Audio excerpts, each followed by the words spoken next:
السلام علیکم ورحمۃ اللہ وبرکاتہ۔ الحمد للہ الذي هدانا لهذا وما كنا لنهتدي لولا أن هدانا الله وأشهد أن لا إله إلا الله وحده لا شريك له وأشهد أن سيدنا مولانا بارك وسلم أما بعد۔ قال الله تبارك وتعالى أعوذ بالله من الشيطان الرجيم بسم الله الرحمن الرحيم يا أيها الذين آمنوا قوا أنفسكم وأهلكم نارا صدق الله العظيم۔ بسم الله الرحمن الرحيم رب اشرح لي صدري ويسر لي أمري واحلل عقدة من لساني يفقهوا قولي۔ ایک بار درخواست ہے سب سے درود شریف پڑھ لیجیے۔ اللہم صلی علی محمد وعلی آل محمد کما صلیت علی ابراہیم وعلی آل ابراہیم انک حمید مجید۔ اللہم بارک علی محمد وعلی آل محمد کما بارکت علی ابراہیم وعلی آل ابراہیم انک حمید مجید۔ سمجھ میں کچھ نہیں آتا کہ چھیڑوں داستاں کیسے، سمجھ میں کچھ نہیں آتا کہ چھیڑوں داستاں کیسے، ہنساؤں تو بغاوت ہے رلاؤں تو بغاوت ہے۔ محترم ہمارے مفتی صاحب، مفتی شہاب صاحب، اور ہمارے مفتی صاحب کے مسجد کے معزز صاحب، السلام علیکم ورحمۃ اللہ وبرکاتہ، اور ساتھ ہی پردہ نشی خواتین حضرات جو بھی موجود ہیں، آپ سبوں سے میری درخواست ہے کہ آپ میری جو بھی بات ہو جو اللہ تبارک و تعالیٰ مجھ سے کہلوائے انشاءاللہ میں وہ کہوں گا۔ اللہ سے میری دعا ہے کہ اللہ مجھے قرآن و حدیث کی روشنی میں کہنے کی توفیق دے، اور جو بھی باتیں کہی جائیں ان تمام باتوں پہ مجھے بھی، حاضرین کو بھی، تمام خواتین کو بھی عمل کرنے کی توفیق عطا فرمائے۔ قبل اس کے کہ میں آیت سے متعلق کچھ باتیں آپ کے سامنے عرض کروں، اس سے پہلے بیان کا آغاز ایک لطیفہ سے کرتے ہیں۔ اللہ تعالیٰ نے آپ سبوں کو بہترین موقع عطا فرمایا ہے، اس موقع سے آپ نے فائدہ اٹھانا ہے۔ مدرسے کی شکل میں حضرت مفتی صاحب کی محنت، الحمدللہ اتنی دور سے آ کر کے اس طریقہ پر مدرسہ قائم کرنا، اور پھر لڑکیوں کے لیے خاص طور پہ فکر کرنا، چونکہ آج کل ارتداد کا دور ہے، اور اس ارتداد کے دور میں مدرسے کو قائم کر کے پھر اس کو چلانا یہ ہر کسی کے بس کی بات نہیں ہے۔ اللہ جس کو قبول فرما لے اسی کو اللہ تبارک و تعالیٰ توفیق دیتا ہے، اور پھر اس ادارے کے اندر آپ سبوں کا جمع ہونا یہ ان سے بھی بہت بڑی بات ہے کہ اپنے مصروف اوقات کو آپ تمام خواتین نکالیں، اور نکالنے کے بعد آپ آئے ہیں تو آپ نے یہ کوشش کرنا ہے کہ ہم یہاں سے کچھ سیکھ کر کے جانا ہے، کچھ لے کر کے جانا ہے، چونکہ اللہ تعالیٰ بار بار اس طرح کا موقع نہیں دیتا۔ انشاءاللہ مدرسہ یہ قائم رہے گا، جلسے ہوتے رہیں گے، لیکن جو اس وقت میں جو آپ لوگ یہاں پہ موجود ہیں، نیکسٹ جب جلسہ ہو اس میں آپ میں سے کون ہوگا کون نہیں ہوگا کہہ نہیں سکتے۔ اللہ سبوں کی عمر میں برکت عطا فرمائے، اور وقت کو بھی جو ہے اس جلسے میں شامل، اس طرح کے تمام جلسوں میں شامل ہونے کے لیے ہم سبوں کے پاس اللہ تعالیٰ وقت بھی فراہم کرے۔ تو جو موقع اللہ نے آج آپ کو دیا ہے اس موقع کو غنیمت سمجھیے۔ ایک لطیفہ میں سناتا ہوں، اس کے بعد انشاءاللہ آپ کو بیان شروع کروں گا۔ لطیفہ اس نظریے سے سنا رہا ہوں تاکہ ہمیں وقت کی اہمیت معلوم ہو جائے، اور جب اللہ نے موقع دیا ہے تو فائدہ حاصل کرنے کا طریقہ ہمارے اندر آ جائے۔ 3 دوست تھے، ایک ہی کمپنی میں کام کرتے تھے، ایک مسلم، دوسرے عیسائی اور تیسرا ہندو بھائی۔ ایک دفعہ جب کمپنی میں چھٹی ہوئی تو تینوں نے یہ سوچا کہ بھائی چلو کہیں گھوم کر کے آتے ہیں، تو تینوں نے خود سے کھانا تیار کیا، پھر اس کے بعد چلے گھومنے کے لیے۔ جب چھٹی ختم ہوئی تو سوچا کہ چلو اب کمپنی میں نوکری جوائن کر لیتے ہیں، لیکن رات ہو گئی تو سوچا کہ رات کہیں گزار لیتے ہیں۔ رات گزارنے کے لیے جب تینوں کے تینوں دوست ایک جگہ پہ ٹھہرے تو دیکھا کہ بھائی ہمارے پاس کھانا اتنا ہے کہ کوئی ایک ہی آدمی کھائے گا، اگر تینوں کے تینوں مل کر کے کھائے تو تینوں بھوکے رہ جائیں گے، اور ہم لوگوں کو بھی معلوم ہے کہ جب خالی پیٹ ہو تو پھر نیند بہت ہی مشکل سے آتی ہے۔ تو دوستوں نے کہا کہ بھائی مسلم جو دوست تھا کہ جو ہم تینوں کے تینوں سو جاتے ہیں، اٹھنے کے بعد جو سب سے اچھا خواب بیان کرے گا وہ اس کھانے کو کھا لے گا۔ تو دوستوں نے کہا کہ بھائی ٹھیک ہے، تینوں کے تینوں سو گئے۔ جب مسلم دوست نے دیکھا کہ بھائی یہ تینوں سو گئے ہیں تو وہ چپکے سے اٹھا، اور اٹھنے کے بعد جا کر کے کھانا کھانا اسٹارٹ کیا۔ اب کھانا ختم ہی ہونے والا تھا کہ ایک دوست کا اس میں سے آنکھ کھلی، تو آ کر کے دیکھا بھائی جو آنکھ کھل رہی ہے ان کی، تو وہ جو ہے کھانا چھوڑا، کمپلیٹ تقریباً ہو چکا تھا، اور وہ جا کر کے سو کر کے خراٹا لینے لگا۔ تو اب وہ ایک دوست دوسرے کو اٹھایا، پھر دونوں دوست مل کر کے مسلم دوست کو اٹھایا، اور اٹھانے کے بعد کہا کہ بھائی چلو آپ سب خواب اپنا اپنا بیان کرو۔ تو جو ہندو دوست تھے اس نے کہا کہ بھائی میں جب سویا تو میں نے یہ خواب میں دیکھا کہ میں چھٹے آسمان پہ گیا ہوں، اور وہاں میری ملاقات میں کوہ طور پہ گیا ہوں، اور میری ملاقات وہاں پہ حضرت موسیٰ علیہ السلام سے ہوئی۔ تو تھا نا اچھا خواب کہ بھائی کوہ طور پہ پہنچ گیا، حضرت موسیٰ علیہ السلام سے ملاقات ہوئی۔ تو ہندو دوست نے کہا عیسائی دوست سے کہ بھائی چلو اب تم خواب بیان کرو۔ تو اب چونکہ خواب اچھا بیان کرنا ہے کھانا کھانے کے لیے، تو اس نے کہا کہ بھائی میں جب خواب میں دیکھا کہ میں 7ویں آسمان پہ گیا ہوں، اور وہاں پہ میری ملاقات حضرت عیسیٰ علیہ السلام سے ہوئی ہے۔ اب ظاہر سی بات ہے کوہ طور سے یہ آسمان پہ پہنچ گیا تو اس سے اچھا خواب ہوا۔ تو اب دونوں دوست مل کر کے مسلم دوست سے کہہ رہے ہیں کہ بھائی اب تیری باری ہے، اب تم جو ہے خواب بیان کرو۔ تو وہ کہتا ہے کہ بھائی میں کیا کروں، جب میں سویا تو میں نے دیکھا کہ 2 فرشتے ہمارے پاس آ گئے، دونوں کے ہاتھ میں عصا تھا یعنی لکڑی تھی، اور میرے پاؤں پہ آ کر کے اس نے ٹھوکر مارا اور کہا کہ اٹھو، اور مجھ سے کہا کہ یہ جو کھانا پڑا ہوا ہے اسے تم کھا لو، اگر تم نہیں کھائیں گے تو میں اسی وقت میں تمہیں مار دوں گا۔ تو اب میں کیا کرتا، مجھے جان کی پرواہ ہوئی تو میں اٹھ کر کے کھانا کھا لیا۔ تو دونوں دوست کہنے لگے کہ یار بڑا اچھا گیم کھیلا تو میرے ساتھ، جب کھانا کھا ہی رہے تھے تو مجھے بھی اٹھا دیتے۔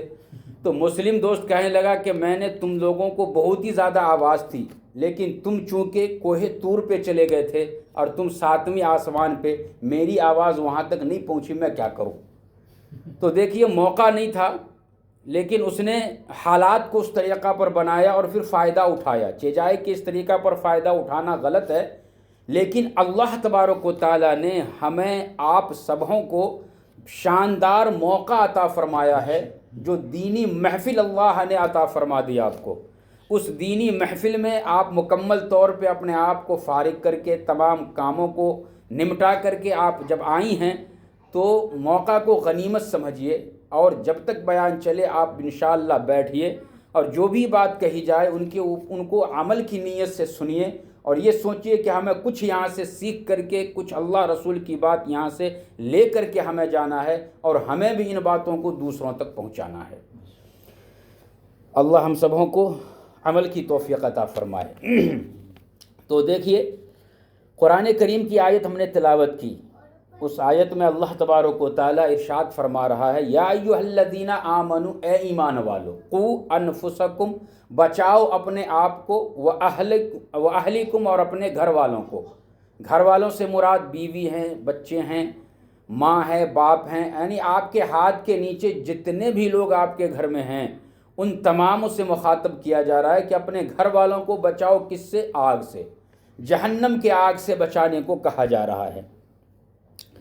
اب یہاں پہ دیکھیے بسا اوقات انسانوں کے دل کے اندر یہ خیال پیدا ہوتا ہے کہ بھائی میرا بچہ بگڑ گیا۔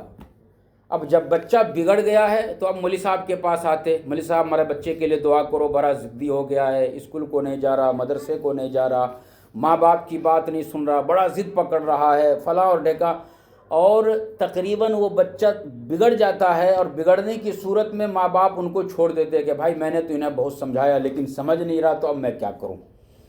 تو دیکھیے یہ جو سوال ہم لوگوں کے دلوں میں پیدا ہوتا ہے، اسی کا جواب اللہ تبارک و تعالیٰ نے اس آیت کے اندر بھی ارشاد فرما دیا نار کا لفظ لا کر کے، کہ اللہ تعالیٰ نے کہا کہ تم اپنے آپ کو اور اپنے گھر والوں کو آگ سے بچاؤ۔ آگ کا لفظ جو یہاں پہ اللہ تبارک و تعالیٰ نے لایا ہے اسی اشکال کا جواب دینے کے لیے، کہ مثال کے طور پر دنیا کے اندر جب کوئی آگ جل رہی ہو اور آپ کا ناعقل بچہ جو ابھی 5 سال 4 سال 3 سال کا ہے، جو ابھی رینگ رہا ہے، چل رہا ہے، صحیح طور پہ چلتا بھی نہیں ہے، سامنے آگ جل رہی ہو اور آپ کا بچہ آپ کی نظروں کے سامنے اس آگ کی طرف بڑھ رہا ہو، تو آپ کیا کریں گی؟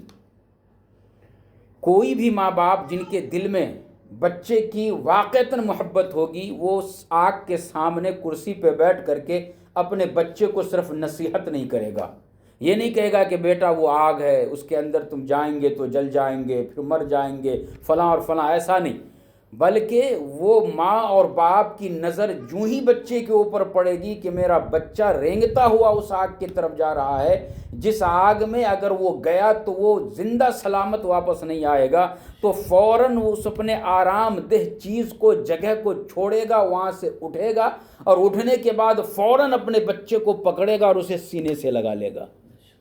تو ہم دنیا کی آگ سے اپنے بچوں کو کس طریقہ پر بچاتے ہیں؟ ہم یہ نہیں اس کو صرف نصیحت کر دیے، 1 سے 2 بار ہم نے اسے کہہ دیا اور پھر اپنے آپ کو جو بھائی ہماری ذمہ داری ختم ہو گئی، نہیں، بلکہ دنیا کی آگ سے بچانے کے لیے جیسا ہم کود کر کے اپنے بچوں کے آگ کے سامنے چلے جاتے ہیں، بچوں کو پکڑ کر کے وہاں سے کھینچ لیتے ہیں، اسی طریقہ پر ہمیں چاہیے کہ ہم جہنم کی آگ سے بھی اپنے بچوں کو اسی طریقہ پر بچائیں۔ تو اس طریقہ پر قرآن کریم کے اندر اللہ تبارک و تعالیٰ نے یہ ارشاد فرمایا کہ اپنے آپ کو اور اپنے گھر والوں کو جہنم کی آگ سے بچاؤ، جس طریقہ پر تم دنیا کی آگ سے بچاتے ہو۔ دیکھیے، اولاد کے حقوق کے تعلق سے یہ کہا جاتا ہے کہ بھائی بچہ ماں باپ کا نافرمان ہے، اور ہم یہ دیکھتے ہیں کہ اس کے اوپر گفتگو بھی بہت ہوتی ہے، والدین کے حقوق کو بیان کیا جاتا ہے، ان کے اوپر قرآن کیا کہتے ہیں کتابیں بہت ساری لکھی ہوئی ہیں، لیکن اس کے باوجود ہم یہ دیکھتے ہیں کہ بچہ کے اندر فرما برداری پیدا نہیں ہو رہی۔ تو آخر اس کی وجہ کیا ہے؟ ہمیں چاہیے کہ ہم بیماری کے جڑ تک جائیں۔ ایک آدمی کو اگر کسی طرح کی بیماری لگی ہوئی ہے، سردی ہے، زکام ہے، تو اسے لوگ مشورہ یہی دے گا کہ بھائی تم ڈاکٹر سے جا کر کے ملو اور چیک اپ کراؤ، بیماری کا پتہ لگاؤ کہ بھائی کس وجہ سے تمہیں سردی، زکام یا بخار آیا ہے۔ جب تک اس بیماری کا آپ کو اندازہ نہیں ہوگا، پتہ نہیں لگے گا، اس وقت تک آپ کو صحیح علاج نہیں ملے گا۔ اگر آپ یوں ہی میڈیکل میں جا کر کے آپ نے دوا لے لی کہ بھائی مجھے سردی ہے دے دو، تو وہ سردی کی دوا ایک دے دے گا، بخار دور ہونے کی دوا دے دے گا، لیکن وہ دوا کا اثر جب تک رہے گا وہ تھوڑے دن تک اس بیماری کو دبا کر کے رکھے گا، لیکن کچھ دنوں کے بعد پھر وہ بیماری جو ہے پھیل کر کے آئے گی۔ اب جب دوسری دفعہ وہ بیماری آئے گی تو اس سے خطرناک ہوگا۔ تو ٹھیک اسی طریقہ پر ہمارا بچہ جب کیا کہتے ہیں وہ صحیح طور پہ وہ دین کی بات کو سن نہیں رہا ہے، آپ کی بات کو سن نہیں رہا ہے، وہ بگڑا ہوا ہے، تو ہمیں چاہیے کہ ہم ان کی بیماری کو تلاش کریں۔ جب تک ہم ان کی بیماری کو تلاش نہیں کریں گے اور یوں ہی بس ہم دعا کراتے رہیں اور یہ کراتے رہیں، تو وہ ہمارا بچہ کامیاب نہیں ہوگا اور وہ ہمیشہ نافرمان ہی رہے گا۔ تو بہتر یہ ہے کہ بیماری کو تلاش کی جائے۔ جب ہم بیماری کو تلاش کرتے ہیں تو ہمیں یہ پتہ چلتا ہے کہ سب سے بیماری یہ ہے، سب سے بڑی بیماری اس کے اندر یہ ہے کہ ہم ماں اور باپ جو پیرنٹس ہیں انہوں نے اپنے گریبان میں جھانک کر کے دیکھنا ہے کہ بھائی ہم نے اپنی اولاد کے لیے جو حقوق اللہ نے ہمارے اوپر رکھے ہیں اس حقوق کو ہم نے ادا کیے یا نہیں کیے۔ ماں باپ کے حقوق کے اوپر تو بہت زیادہ گفتگو ہوتی ہے، لیکن اولاد کے بھی کچھ حقوق ہیں، اس حقوق کو ہم پیرنٹس ادا کر رہے ہیں یا نہیں کر رہے ہیں۔ اگر ہم نہیں کر رہے ہیں تو ایسی صورت میں پھر اللہ تبارک و تعالیٰ ہم سے پوچھے گا۔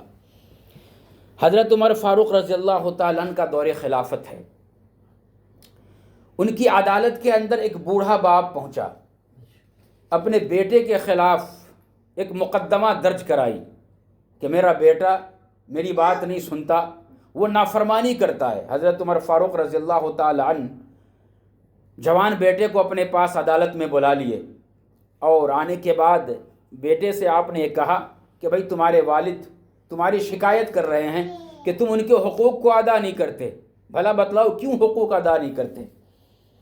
تو محترم خواتین آپ ذرا سنیے، وہ نوجوان بیٹا یہ کہنے لگا کہ امیر المومنین آپ مجھے یہ بتلائیے کہ کیا صرف والدین کا حقوق بچوں کے اوپر ہے یا پھر بچوں کے بھی کچھ حقوق ہیں جو ماں باپ کے اوپر ہے؟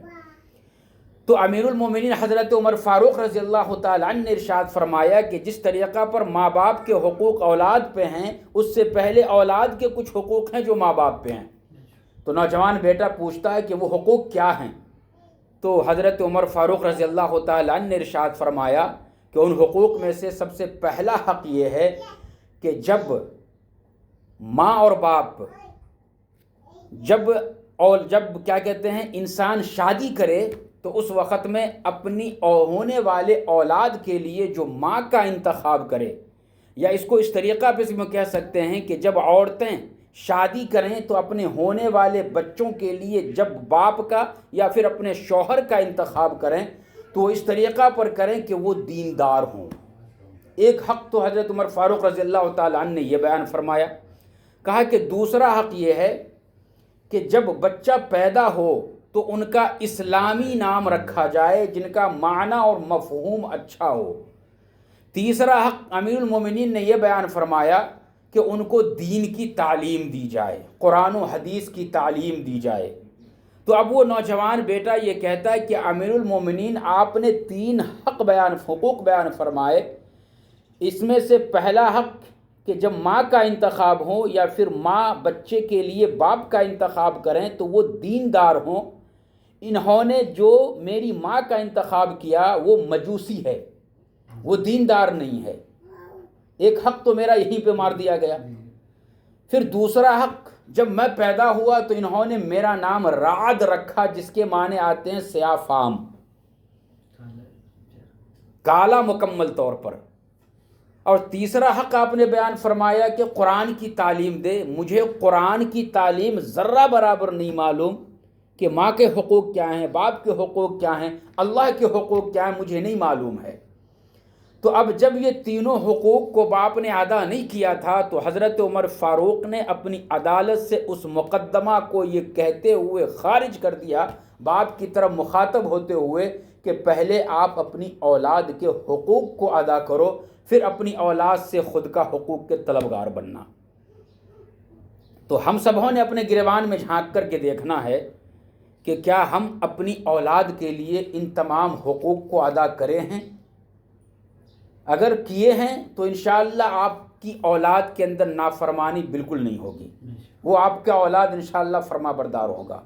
اگر ہم نے ان حقوق کو ادا نہیں کیے ہیں تو یاد رکھیے پھر وہ اولاد نافرمان ہوگا، چونکہ ہم نے ان کے ساتھ نافرمانی کر دی، ان کے حقوق کو ادا نہ کیا، تو پھر وہ ہمارے حقوق کو، پیرنٹس کے حقوق کو وہ بچہ وہ بچی کس طریقہ پر ادا کریں گے؟ تو دیکھیے حضرت ابو ہریرہ رضی اللہ تعالی عنہ راوی ہیں ایک حدیث کے کہ نبی کریم صلی اللہ علیہ وسلم نے ارشاد فرمایا کہ جب آپ کی عمر شادی کو پہنچ جائے، اس میں مرد بھی شامل ہیں اور عورتیں بھی شامل ہیں، تو ایسی صورت میں عام طور پہ جب مرد ہوں یا عورت ہوں جب ان کا رشتہ لگتا ہے تو ہم دیکھتے ہیں 4 چیزوں کی بنیاد پہ شادی کی جاتی ہے۔ ان میں سے پہلا بنیاد جو بنایا جاتا ہے خوبصورتی کو، دوسرا حسب و نسب کو، تیسرا مالداری کو، اور چوتھا بنیاد جو بنایا جاتا ہے وہ دینداری کو۔ نبی کریم صلی اللہ علیہ وسلم نے ارشاد فرمایا کہ تم پہلے کے تینوں چیزوں کو چھوڑ دو اور چوتھی جو چیز ہے دینداری تم اسے ترجیح دو۔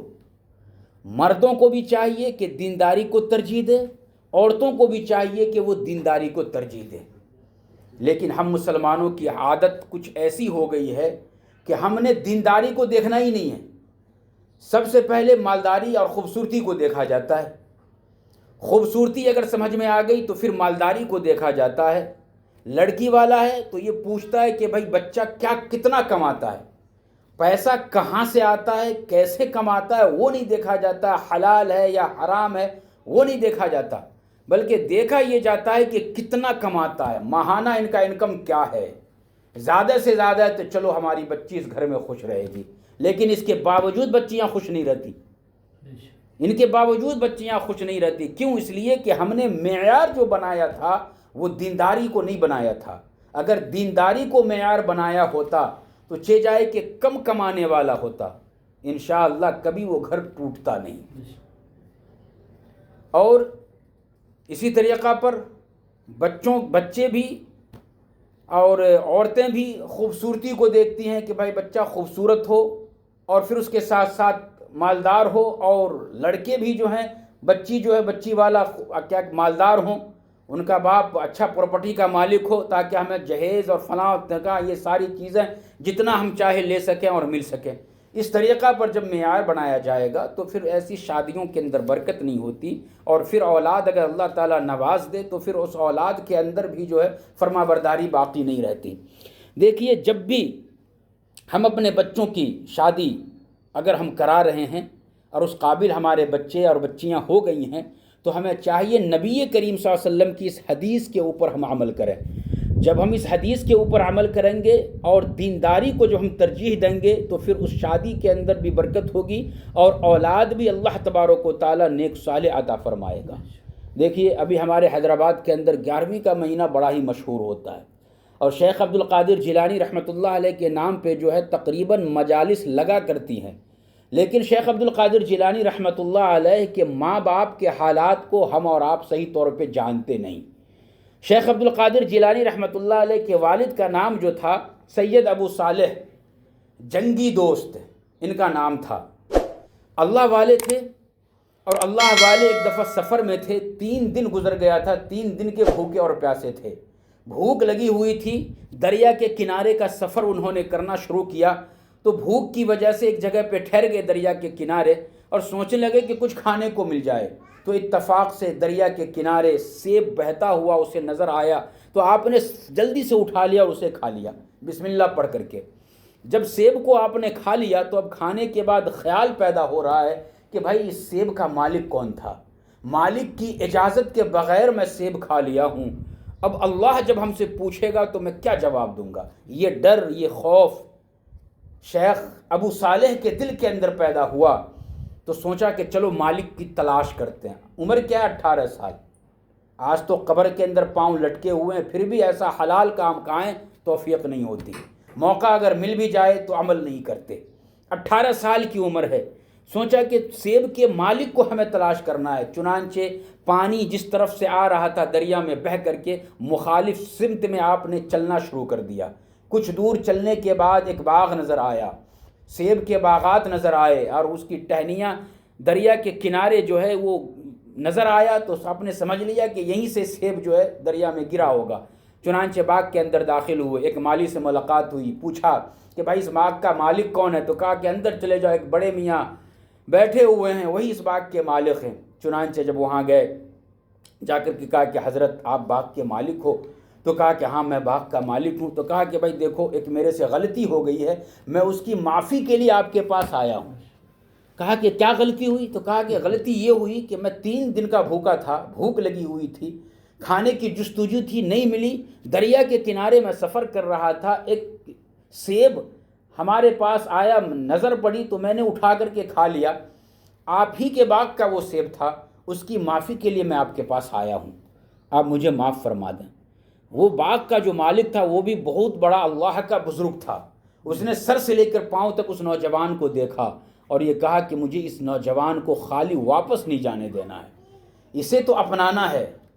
چنانچہ اس نے کہا کہ دیکھو، میں تمہارے گناہ کو معاف کروں گا، معافی تمہیں ملے گی، لیکن 2 شرط ہے۔ معافی ملے گی لیکن کیا کہا؟ 2 شرط ہے۔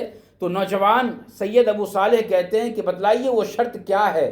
تو کہا کہ پہلی شرط یہ ہے کہ تم 1 مہینہ تک میرے باغ کی نگہبانی کرو گے۔ جو مالک کرتا ہے باغ کو سینچائی کرنا، پانی ڈالنا، جنگل اگر ہو گیا تو اسے صاف کرنا، یہ تمام چیزیں کرنا، یہ تمام چیز تم 1 مہینہ کرو گے اور کچھ فیس تمہیں نہیں ملے گی، فری میں یہ کرنا ہے۔ تب جا کر کے میں معافی کے بارے میں سوچوں گا. کہا کہ دوسری شرط، کہا کہ پہلی کریں گے تو دوسری بتلاؤں گا. کہا کہ اچھی بات ہے. چونکہ اللہ کا ڈر دل میں تھا.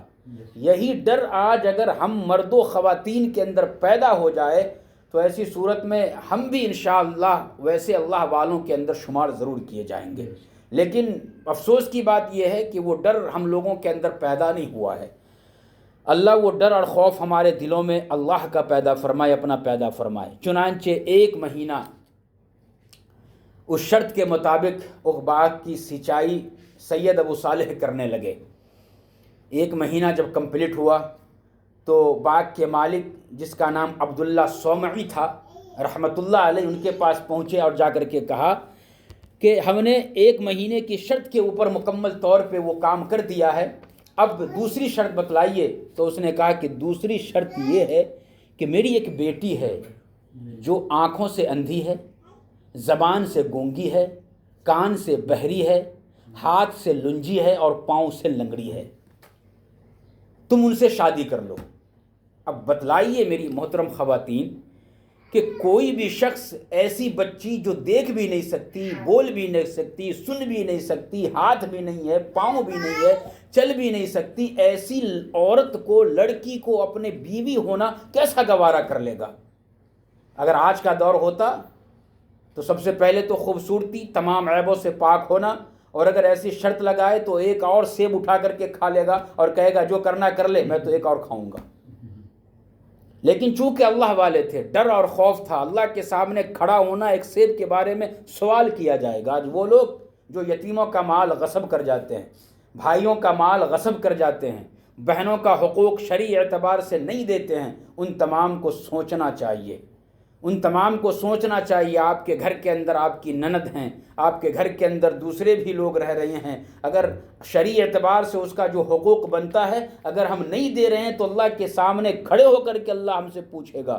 ایک حدیث کے اندر اللہ کے نبی نے ارشاد فرمایا کہ جس کسی نے بھی کسی کے حقوق کو پامال کیا ہے، ان کے حقوق کو ادا نہیں کیا ہے، اللہ تبارک و تعالیٰ اس کے پاؤں کو جما دے گا. ٹھیک اسی طریقہ پر جس طریقہ پر گھر بنانے وقت میں پیلڑ کو جمایا جاتا ہے اور وہ اکھڑ نہیں سکتا، اسی طریقہ پر انسان کا پاؤں اللہ کے سامنے جم جائے گا. جب تک اس بات کا جواب نہیں دے گا، اس سوال کا جواب نہیں دے گا کہ تم نے یتیموں کا حق کیوں کھایا، بہنوں کو اپنا حقوق کیوں نہیں دیا، پڑوسیوں کا حقوق کیوں دبایا، اس وقت تک جب تک جواب نہیں دے گا وہاں سے وہ ہٹ ہی نہیں سکتا. تو کہا کہ بھائی شادی کر لو. تو وہ نوجوان سید ابو صالح نے کہا کہ ٹھیک ہے. شادی ہو گئی، خطبہ نکاح ہوا، شادی ہوئی. شادی ہونے کے بعد جب اپنی بیوی کے پاس جاتے ہیں ملنے کے لیے تو دیکھا کہ بھائی یہ دیکھ بھی سکتی ہے، بول بھی سکتی ہے، سن بھی سکتی ہے. تو دل میں خیال پیدا ہوا کہ شاید کسی دوسری عورت کے پاس میں آ گیا ہوں، اس ڈر سے وہاں سے بھاگے کہ میرے سے ایک اور غلطی ہو رہی ہے، بھاگے. تو سید عبداللہ صومی جو ہے وہ سمجھ گئے. کہا کہ بیٹا تمہیں گھبرانے کی ضرورت نہیں ہے، میں نے جو صفات بتلائے تھے میری بیٹی کے اندر وہ سب موجود ہیں. میری بیٹی آنکھوں سے اندھی ہیں. ہاں وہ اندھی اس لیے ہے کہ جب سے انہوں نے عقل و ہوش سنبھالا ہے کبھی غیر محرم کے اوپر انہوں نے نظر نہیں ڈالی. کانوں سے بہری ہے میری بیٹی اس لیے کہ جب سے عقل و ہوش سنبھالا ہے کبھی کسی کی غیبت کو نہیں سنا، برے چیزوں کو اس نے کبھی نہیں سنا. اور اسی طریقہ پر وہ گونگی ہے اس لیے کہ کبھی کسی کی غیبت نہیں کی اور غلط بات اپنی زبان سے ہماری بیٹی نے نہیں نکالا. ہاتھوں سے لنجی اس لیے میں نے کہا تھا کہ میری بیٹی عقل و ہوش سنبھالنے سے لے کر کے ابھی تک اپنے ہاتھ سے کوئی گناہ کا کام نہیں کری اور نہ کسی کو تکلیف پہنچائی. پاؤں سے لنگڑی میں نے اس لیے کہا تھا کہ جب سے عقل و ہوش سنبھالا اس وقت سے لے کر کے آج تک کبھی پاؤں کے ذریعے سے نہ تو کسی کو تکلیف دی اور نہ کبھی کسی کے ساتھ جو ہے گناہ کے طرف وہ چل کر کے گئی. اتنا تقویٰ تھا اور اس طریقہ پر تربیت انہوں نے اپنے بچی کی تھی. انہوں نے اپنے لیے اپنے داماد کا جو انتخاب کیا وہ انہوں نے یہ نہیں دیکھا کہ یہ مالدار ہے یا نہیں ہے، خوبصورت ہے یا نہیں ہے، پڑھا لکھا ہے یا نہیں ہے، یہ تمام چیزوں کو انہوں نے نہیں دیکھا. صرف یہ دیکھا کہ تقویٰ ان کے اندر ہے یا نہیں ہے، دینداری ان کے اندر ہے یا نہیں ہے. جب دینداری کو انہوں نے دیکھا تو دیکھنے کے ساتھ ہی فوراً اپنی بیٹی کا رشتہ ان کے ساتھ کر لیا. جب یہ دو پاک دامن ماں اور باپ جب یہ دو پاک دامن ماں اور باپ جب ملتے ہیں آپس میں تو ایسی صورت میں اللہ تبارک و تعالی شیخ عبد القادر جیلانی رحمۃ اللہ علیہ کو اس دنیا کے اندر بھیجتے ہیں۔ تو ایسے پاک دامن ماں اور باپ کی اولاد ہیں۔ اسی طریقہ پر حضرت عمر فاروق رضی اللہ تعالی عنہ اپنے دور خلافت میں ان کی یہ عادت تھی کہ وہ رات میں گشت کرنے کے لیے نکلا کرتے تھے۔ چنانچہ جب ایک دفعہ گشت کر رہے تھے، گشت کا مطلب یہ ہے کہ وہ راتوں میں نکلتے، کوئی غریب ہے، کوئی پریشان حال ہیں، تو میں ان سے جا کر کے ملوں، پوچھوں کہ چیز کی ضرورت ہے، میں ان کی ضرورت کی تکمیل کروں۔ چنانچہ ایک دفعہ رات میں جب آپ اسی غرض سے نکلے تو دیکھا کہ رات کا تہائی حصہ گزر چکی ہے اور ماں اور بیٹی اپنے گھر کے اندر گفتگو کر رہی ہیں، آواز آ رہی ہیں۔ ایک بوڑھی ماں اپنے جوان بیٹی سے کہہ رہی ہیں کہ بیٹی اٹھو اور دودھ میں پانی ملا دو۔ تو بیٹی نے کہا کہ نہیں، امیر المومنین کا یہ حکم ہے کہ کوئی بھی شخص دودھ میں پانی نہ ملائے۔ تو ماں کہنے لگی کہ بیٹے ابھی امیر المومنین تھوڑی دیکھ رہے ہیں۔ تو بیٹی نے کہا کہ امیر المومنین چاہے کہ ابھی نہیں دیکھ رہے ہوں، لیکن امیر المومنین کا اللہ تو دیکھ رہا ہے نا۔ جب یہ آواز امیر المومنین حضرت عمر فاروق کے کان کے اندر جب پڑی تو ایسی صورت میں آپ نے گھر پہ نشان لگا دیا۔ صبح ہوتے ہی ماں اور بیٹی کو اپنے دربار میں بلا لیا اور رات والا واقعہ جب سنایا تو ماں تو شرمندہ ہو گئی، لیکن بیٹی کا سر فخر سے جو ہے اونچا ہو گیا۔ اور اسی وقت میں حضرت عمر فاروق نے یہ کہا کہ میں اپنے بیٹے عاصم کے لیے آپ کی بیٹی کا ہاتھ مانگتے ہیں، ان سے ہم شادی کرانا چاہتے ہیں۔ جب یہ دونوں پاک باز ملے ہیں تو ایسی صورت میں تاریخ شاہد ہے کہ انہی کی نسل میں اللہ تبارک و تعالیٰ نے حضرت عمر ابن عبد العزیز کو پیدا فرمایا۔ تو جب ان لوگوں نے دیکھا کہ جب ہمارے بچے اور بچیاں شادی کے قابل ہو گئے تو انہوں نے معیار دینداری کو بنایا، مالداری کو نہیں بنایا۔ آج ہمیں معیار مالداری کو بھی بنانا ہے، خوبصورتی کو بھی بنانا ہے، لیکن ترجیح ہمیں دینداری کو دینا ہے۔ دینداری کو اگر ہم ترجیح دیں گے تو ایسی صورت میں پھر اللہ تبارک و تعالیٰ آپ کو فرما بردار اولاد سے نوازے گا۔ جو بھی اولاد انشاءاللہ اس زمرے میں آئیں گے تو انشاءاللہ وہ جو ہے مکمل طور پہ فرما بردار ہوں گے۔ یہ اولاد کے حقوق کا پہلا مرحلہ تھا۔ ہم نبی کریم صلی اللہ علیہ وسلم کی حدیث کے اوپر جب عمل کریں گے تو انشاءاللہ اس کے اندر برکت ہوگی۔ دیکھیے اب اولاد کے حقوق کا دوسرا مرحلہ جو شروع ہوتا ہے وہ اس طریقہ پر ہوتا ہے کہ جب شادی ہو گئی تو اب ایسی صورت میں ہمیں چاہیے کہ ہم اللہ تبارک و تعالیٰ سے دعا کریں کہ یا اللہ ہم نے شادی کی ہے، مرد ہوں یا عورت ہوں، ہر دونوں کو، میاں اور بیوی کو یہ اللہ سے دعا کرنے کہ یا اللہ ہم دونوں کی نظروں کی حفاظت فرمانا، ہم دونوں کی عزت و آبرو کی حفاظت فرمانا۔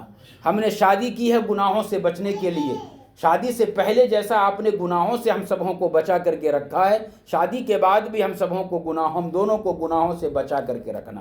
پھر اس کے بعد جب میاں اور بیوی، ماں اور باپ جب بننے والے ہوں تو ایسی صورت میں یہاں پہ سب سے امپورٹنٹ بات یہ ہو جاتی ہے، خاص طور پہ یہ دھیان رکھنا ہے کہ ہمیں چاہیے کہ ہم اللہ تبارک و تعالیٰ سے یہ وعدہ کریں کہ اے اللہ ہم باپ بننے والے ہیں، یا اللہ ہم ماں بننے والے ہیں، آج سے ہم یہ وعدہ کرتے ہیں کہ ہم ایک وقت کی نماز کو قضا نہیں ہونے دیں گے۔ جو بھی ہم نوالا کھائیں گے، جو بھی ہمارے پیٹ میں لقمہ جائے گا وہ حلال کا جائے گا، حرام کا نہیں جائے گا۔ اس لیے کہ ماں کے پیٹ کے اندر جو بچہ 9 مہینہ تک رہتا ہے، ماں اور باپ جو بھی کام اس دنیا کے اندر کرتے ہیں اچھا کریں گے تو اچھائی کا اثر اللہ تبارک و تعالیٰ پیٹ میں پل رہے بچے کے اندر منتقل فرمائے گا۔ اگر ہم برا کریں گے تو برائی کے اثرات کو بھی اللہ تبارک و تعالیٰ منتقل فرمائے گا۔ چنانچہ حضرت مولانا مفتی مظفر حسین صاحب حقوق الاولاد کے اندر ایک واقعہ بیان فرماتے ہیں کہ ایک میاں بیوی تھے، جب دونوں کے دونوں ماں اور باپ بننے والے ہوئے تو دونوں نے قسم کھائی اللہ تبارک و تعالیٰ کو حاضر و ناظر کرتے ہوئے کہ آج کے بعد سے ہم کوئی حرام کا لقمہ نہیں کھائیں گے اور ان کے قریب تک ہم نہیں جائیں گے۔ چنانچہ وعدہ کر لیا، دونوں کے دونوں نیک اور صالح والا عمل جو ہے کرنے لگے۔ چند مہینوں کے بعد اللہ تبارک و تعالیٰ نے اولاد عطا فرمایا، بیٹا تھا۔ اب وہ بہت ہی خوش ہوئے۔ بیٹا جب چلنے لگا، باپ کی انگلیاں پکڑ کر کے بیٹا بازار کی طرف جا رہا ہے تو بازار کے کنارے، روڈ کے کنارے ایک آدمی بیر بیچ رہا تھا، بیر کا ڈھیر لگا ہوا تھا۔ اس کے سامنے سے جب وہ بچہ گزرا تو جانے کے ساتھ ہی ان کے سامنے پہنچنے کے ساتھ ہی بیر کے ڈھیر میں سے ایک بیر جو اٹھا کر کے کھا لیا۔ باپ کو بڑا تعجب ہوا کہ بھائی میں نے اس طریقہ پر تربیت کی تھی، لیکن اس کے باوجود بچہ مالک کی اجازت کے بغیر بیر کس طریقہ پر اٹھا سکتا ہے۔ بیٹے کو تو اس نے کچھ نہیں کہا، گھر میں گیا اور اپنی بیوی سے پوچھا، سارا واقعہ سنایا اور کہا کہ اس دوران میں کیا تم نے کوئی اس طریقہ پر کوئی چوک ہو گئی تھی، کوئی غلطی ہو گئی تھی؟ تو بیوی دماغ کے اوپر زور ڈالنے کے بعد وہ کہنے لگی کہ ہاں مجھ سے ایک دفعہ بھول ہوئی تھی کہ ہمارے پڑوس کے اندر جو بیری کے گھر آنگن کے اندر جو بیری کا جھاڑ ہے، اس کی ایک ٹہنی ہمارے آنگن کے اندر جھکی ہوئی ہے، اس کے اندر بیری لگا ہوا تھا، میں نے اس درمیان میں ایک بیری کو توڑ کر کے کھا لیا تھا اجازت کے بغیر، مالک کے اجازت کے بغیر توڑ کر کے کھا لیا تھا۔ شوہر نے کہا کہ بس اسی کا نتیجہ ہے۔ تو واقعہ سنانے کا منشا اور مقصد یہ ہے کہ اس دوران میں اگر ہم کوئی غلط کام کریں گے تو وہ اثر بچے کے اندر منتقل ہو جائے گا، اور اسی طریقہ پر اگر ہم کوئی نیک کام کریں گے تو وہ اثر بھی اللہ تبارک و تعالیٰ بچے کے اندر منتخب فرما دے گا۔ خواجہ قطب الدین بختیار کاکی رحمۃ اللہ علیہ 6 سال کی عمر ہے، 4 سال کی عمر ہے، ہمارے گھر میں بھی بچہ ہوتا ہے 4 سال کا تو مولوی صاحب کو بلاتے ہیں، مولوی صاحب بسم اللہ خوانی کرا دو، تو بسم اللہ خوانی پہ ہم دھوم دھام سے دعوت کرتے ہیں، چلو اللہ تعالیٰ نے دیا تو اس کا اظہار کر رہے ہیں، بسم اللہ خوانی تو کم سے کم کرا رہے ہیں کہ قرآن کریم کی تلاوت بچے کی زبان سے ہوگی۔ تو ماں پہنچی، چونکہ بچے کے باپ کا انتقال ہو چکا تھا، بچہ یتیم ہو گیا تھا، تو مولوی صاحب کے پاس پہنچی مدرسے کے اندر کہ مولوی صاحب میرے بچے کا بسم اللہ خوانی کرا دو، بسم اللہ ذرا پڑھا دو، اور آج سے ان کی تعلیم شروع کرنی ہے۔ ماں بچے کو مدرسے میں چھوڑ کر کے واپس آ گئی، تو استاد محترم کہتے ہیں بیٹا پڑھو بسم اللہ الرحمن الرحیم۔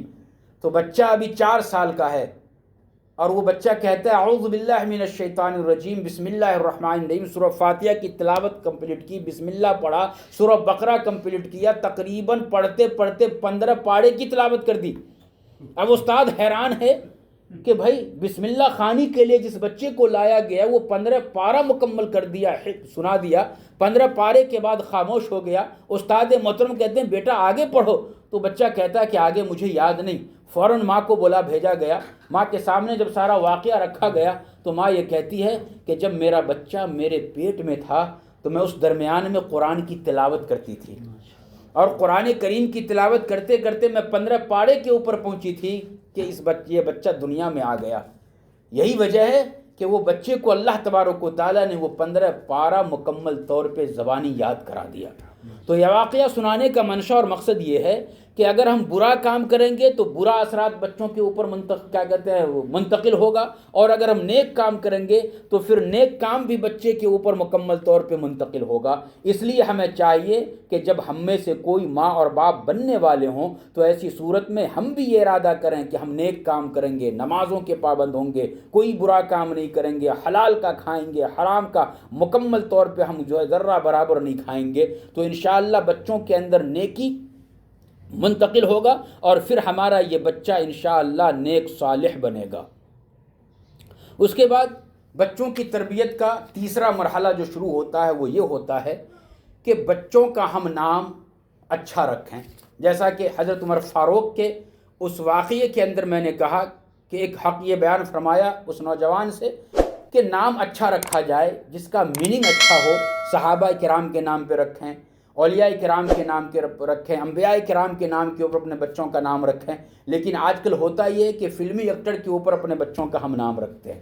یاد رکھیے نام کا اثر بھی بچوں کے اوپر پڑتا ہے، نام کا اثر بھی بچوں کے اوپر پڑتا ہے۔ جب ہم نام رکھیں گے اچھا تو انشاءاللہ اچھا اثر ہوگا۔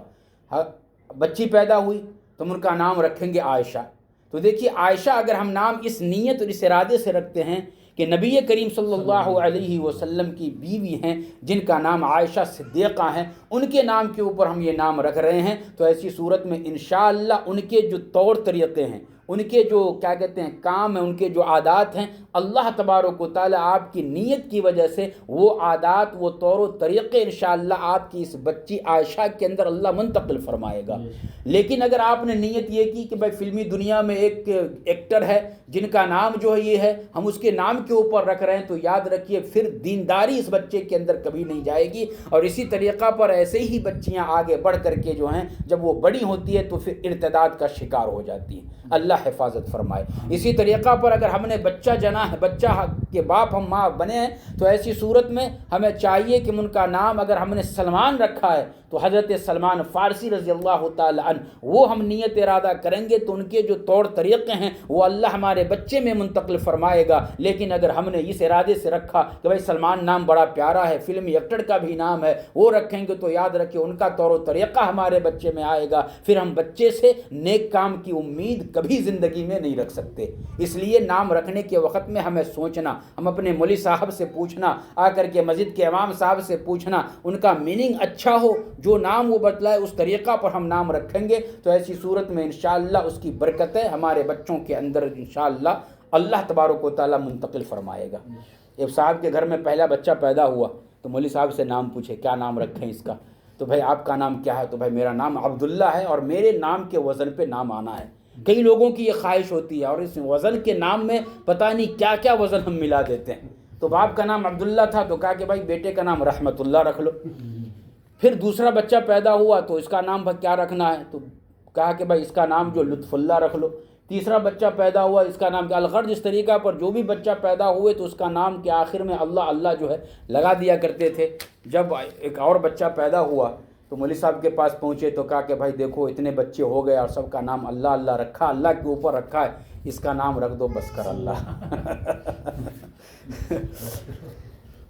تو اللہ ہم سبوں کو اچھے نام رکھنے کی توفیق عطا فرمائے۔ تو دیکھیے یہ اولاد کے تربیت کا یہ مرحلہ تھا، اور ہمیں چاہیے کہ ہم اپنے اولاد کی تربیت اچھے طور پہ کریں۔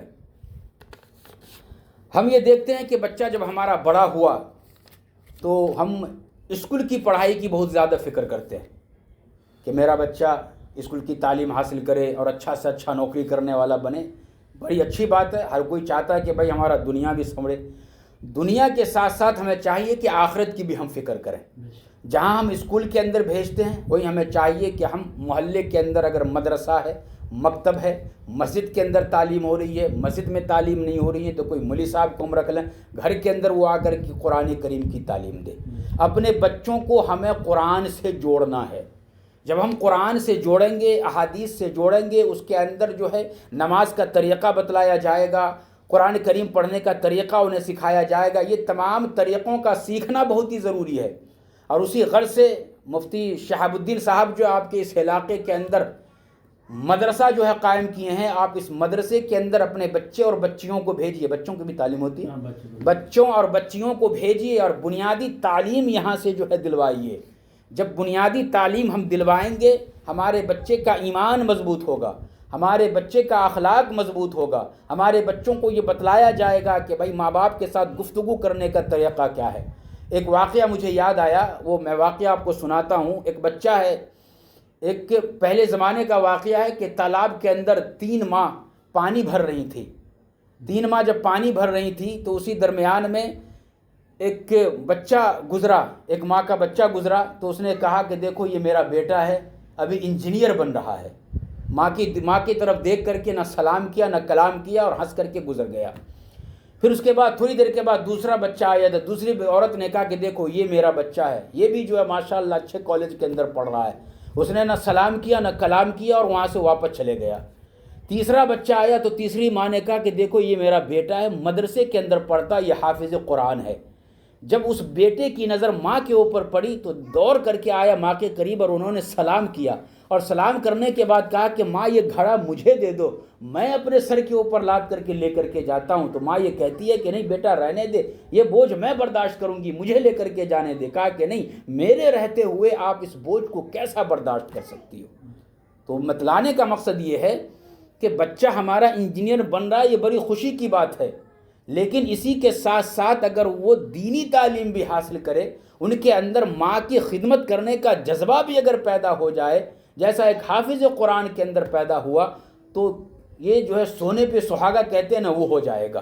اس لیے ہمیں چاہیے کہ ہم اپنے بچوں کو جہاں ہم دنیا کی تعلیم دیتے ہیں، دینی تعلیم بھی ہم دیں۔ حضرت مفتی تقی صاحب اپنے کتاب کے اندر ایک واقعہ لکھتے ہیں کہ ایک باپ دیندار تھا، 5 وقت نماز پڑھتا تھا، پہلی صف میں آ کر کے پڑھتا تھا، صوم و صلات کا پابند، کئی ایک حج کر چکا تھا۔ وہ آ کر کے واقعہ بیان فرماتا ہے کہ مفتی صاحب میرا بیٹا جو ہے کامیاب ہو گیا، بڑی کمپنی کے اندر جاب کر رہا ہے، لاکھوں روپیہ وہ کما رہا ہے، یہ ہے کہ بس تھوڑا سا بے دین ہو گیا ہے، نمازوں کا پابند نہیں، روزوں کا پابند نہیں۔ یعنی یہ شخص اس طریقہ پر بیان کر رہا ہے کہ بے دین ہونا بہت ہی معمولی بات ہے، بہت ہی معمولی بات ہے، اس طریقہ پر بیان کر رہا ہے۔ تو یہ تو ایسا ہی ہو گیا کہ ایک صاحب کا انتقال ہو گیا۔ مولانا آگے ایک واقعہ یہ جو اس کے اندر بیان فرماتے ہیں کہ ایسا ہی ہو گیا کہ ایک صاحب کا انتقال ہو گیا، لوگ گھر والے یقین ہی نہیں کر رہے تھے کہ یہ مر چکا ہے، نہیں مر ہی نہیں سکتا، یہ محبت میں جذبات میں ہم کہتے ہیں نہیں مر سکتا۔ چنانچہ ڈاکٹر کو بلایا، ڈاکٹر سے کہا کہ بھائی دیکھو اس کو ذرا چیک کرو۔ تو ڈاکٹر جو ہے سر سے لے کر کے پاؤں تک آلہ لگا کر کے چیک کیا مکمل طور پہ۔ تو اس کے بعد ڈاکٹر کہتا ہے دیکھو آپ کا بچہ سر سے لے کر کے پاؤں تک مکمل طور پہ صحیح ہے، ہر چیز اس کا صحیح ہے، بس تھوڑی سی جان نکل گئی ہے۔ جس طریقہ پر بس تھوڑا سا بے دین ہو گیا ہے، اسی طریقہ پر بس تھوڑی سی ان کی جان نکل گئی ہے۔ اب جب جان ہی نہیں ہے تو پھر یہ جسم کس کام کا، پھر یہ آنکھ اور یہ ناک کس کام کا؟ تو اسی طریقہ پر لاکھوں روپیہ کما رہا ہے، اگر دینداری انسان کے اندر نہیں ہے تو پھر وہ لاکھوں روپیہ کس کام کا؟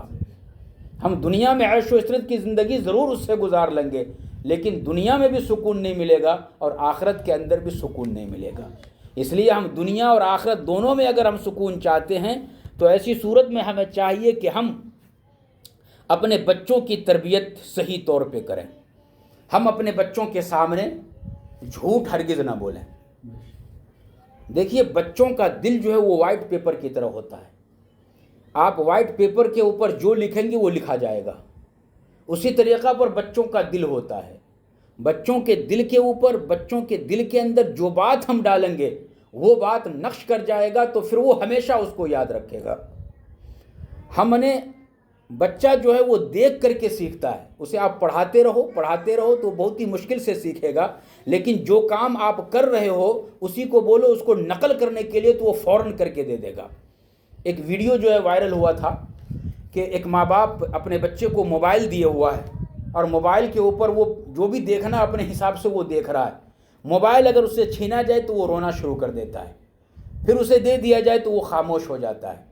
تو ماں باپ نے سوچا کہ ہم اس کی عادت کو کس طریقہ پر بدلیں، تو دیکھا کہ ماں باپ گھر سے جو ہے کچھ کتاب لے کر کے آئے اور بچوں کے سامنے ماں اور باپ کتاب لے کر کے بیٹھ کر اور پڑھنے لگے۔ بچے کی نگاہ جب ماں باپ کے اوپر پڑی کہ دیکھا کہ وہ کتاب پڑھ رہے ہیں تو اس نے موبائل کو چھوڑ دیا، وہ بھی اٹھنے کے بعد جو ہے جا کر کے کتاب لے کر کے آیا اور ماں باپ کے پیچھے ساتھ میں جا کر کے بیٹھ کر کے وہ بھی ماں باپ کی طرح جو ہے کتاب کے اوراق کو جو ہے الٹنا شروع کر دیا۔ پڑھنا نہیں آ رہا ہے، باپ کو دیکھ رہا ہے، ماں کو دیکھ رہا ہے کہ وقت جو ہے پلٹا جا رہا ہے، تو بچہ بھی اس طریقہ پر پلٹ رہا ہے اور باپ جس طریقہ پر انگلی کتاب کے اوپر رکھ رہا ہے پھرا رہا ہے، اسی طریقہ پر بچہ بھی پھرا رہا ہے۔ تو آج ہم ماں اور باپ کی عادت کیا ہے کہ ہم نے بچے کو روتا ہوا دیکھنا نہیں ہے اور روتے ہوئے سے اپنے آپ بچوں سے چھٹکارا پانا ہے، تو بس اسے ہاتھ میں موبائل پکڑا دیا۔ اب بچہ جو ہے وہ عادت اس طریقہ پر بن جاتی ہے کہ اسے اگر کھانا کھلانا ہے تو موبائل، پانی پلانا ہے تو موبائل دیکھے گا، دودھ اگر اسے پلانا ہے تو بھی موبائل دیکھے گا۔ الغرض اس طریقہ پر کچھ بھی کام بچوں سے کرانا ہے تو موبائل ان کے سامنے جب تک رکھیں گے نہیں اس وقت تک ہمارا بچہ صحیح طور پہ وہ کام کرے گا نہیں۔ تو یہ عادت کون خراب کر رہے ہیں؟ ماں اور باپ خراب کر رہے ہیں، پیرنٹس بچوں کے خراب کر رہے ہیں۔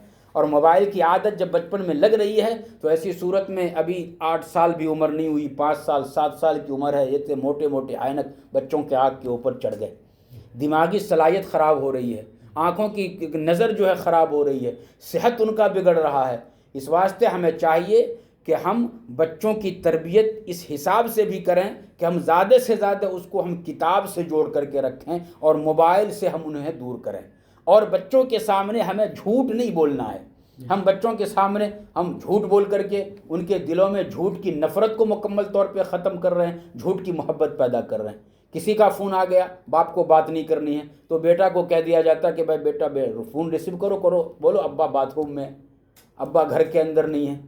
دروازے پہ بل اگر کسی نے مارا تو اس سے اگر ملنا نہیں ہے تو جا کر کے کہہ دو کہ ابو جی گھر میں نہیں ہے۔ تو بیٹا کیا سوچے گا کہ جھوٹ بولنا یہ اچھی بات ہے، اسی لیے تو ہمارے ماں اور باپ ہمارے سامنے جھوٹ بول رہے ہیں۔ نبی کریم صلی اللہ علیہ وسلم نے سختی سے منع فرمایا ہے کہ یہ جھوٹ ہرگز نہیں بولنا ہے، بچوں کو جھوٹ بولنے سے مکمل طور پہ منع کرنا ہے۔ نبی کریم صلی اللہ علیہ وسلم کی خدمت اقدس میں ایک خاتون آئی ہوئی تھی کچھ پوچھنے کے لیے، ان کا بچہ باہر کھیل رہا تھا، ماں اپنے بچے کو بلا رہی تھی کہ بیٹا ادھر آؤ، بیٹا ادھر آؤ، لیکن بچہ ہے کہ وہ سن نہیں رہا، کھیل کے اندر مصروف ہے۔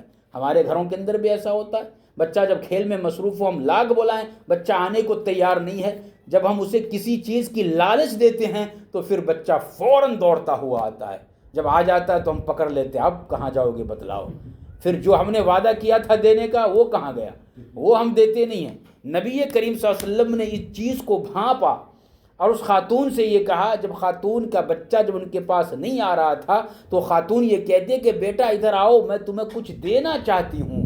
تو جب کچھ دینا چاہتی ہوں یہ آواز جب بچے کے کان میں گئی تو فوراً بچہ دوڑ کر کے آیا۔ جب وہ بچہ آنے لگا تو آقا صلی اللہ علیہ وسلم نے اس خاتون سے پوچھا کہ کیا واقعتاً کچھ دینے کا ارادہ ہے؟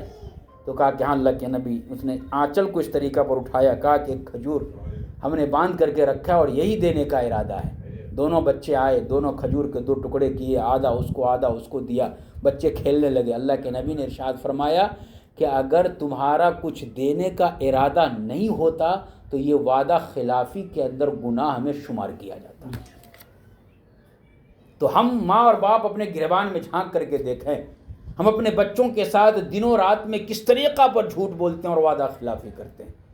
نبی کریم صلی اللہ علیہ وسلم نے ان تمام چیزوں سے منع فرمایا ہے کہ اپنے بچے کے سامنے جھوٹ نہ بولیں، جھوٹ بولنے سے جھوٹ کی محبت اس کے دل میں پیدا ہوگی اور وہ جب وہ بڑا ہوگا تو بڑا سے بڑا جھوٹ بولے گا، اور ایسا جھوٹ بولے گا کہ ان کے جھوٹ سے ماں باپ بھی پریشان ہو جائیں گے۔ اس لیے ہمیں چاہیے کہ ہم بچوں کے سامنے جھوٹ ہرگز نہ بولیں۔ دیکھیے شیخ عبد القادر جیلانی رحمۃ اللہ علیہ، جب آپ علم حاصل کرنے کے لیے 16 یا 18 سال کی آپ کی عمر ہے، آپ علم حاصل کرنے کے لیے جیلان سے بغداد جانے لگے تو ماں سے آپ نے اجازت لی، کہ اماں جان میں علم حاصل کرنے کے لیے جانا چاہتا ہوں، تو ماں نے کہا کہ ٹھیک ہے بیٹا جاؤ، علم کی بات ہے۔ یہاں پہ ہمیں یہ بات بھی معلوم ہوا کہ اگر ہم گھر سے باہر جانا ہے تو اپنے ماں اور باپ سے پوچھ کر کے جانا ہے۔ شیخ عبد القادر جیلانی رحمۃ اللہ علیہ یہ سبق دے رہے ہیں کہ علم حاصل کرنے کے لیے جا رہے ہیں تو اپنے ماں سے پوچھ رہے ہیں، ماں کی اجازت ملی تو پھر اس کے بعد قافلے کے اندر شامل ہو گئے۔ اس زمانے میں اکیلے سفر کرنا مشکل تھا، ڈاکوؤں کا جو ہے حملہ ہو جایا کرتا تھا، چنانچہ ایک حاجیوں کا قافلہ جا رہا تھا، اس کے اندر آپ جو ہے شامل ہو گئے۔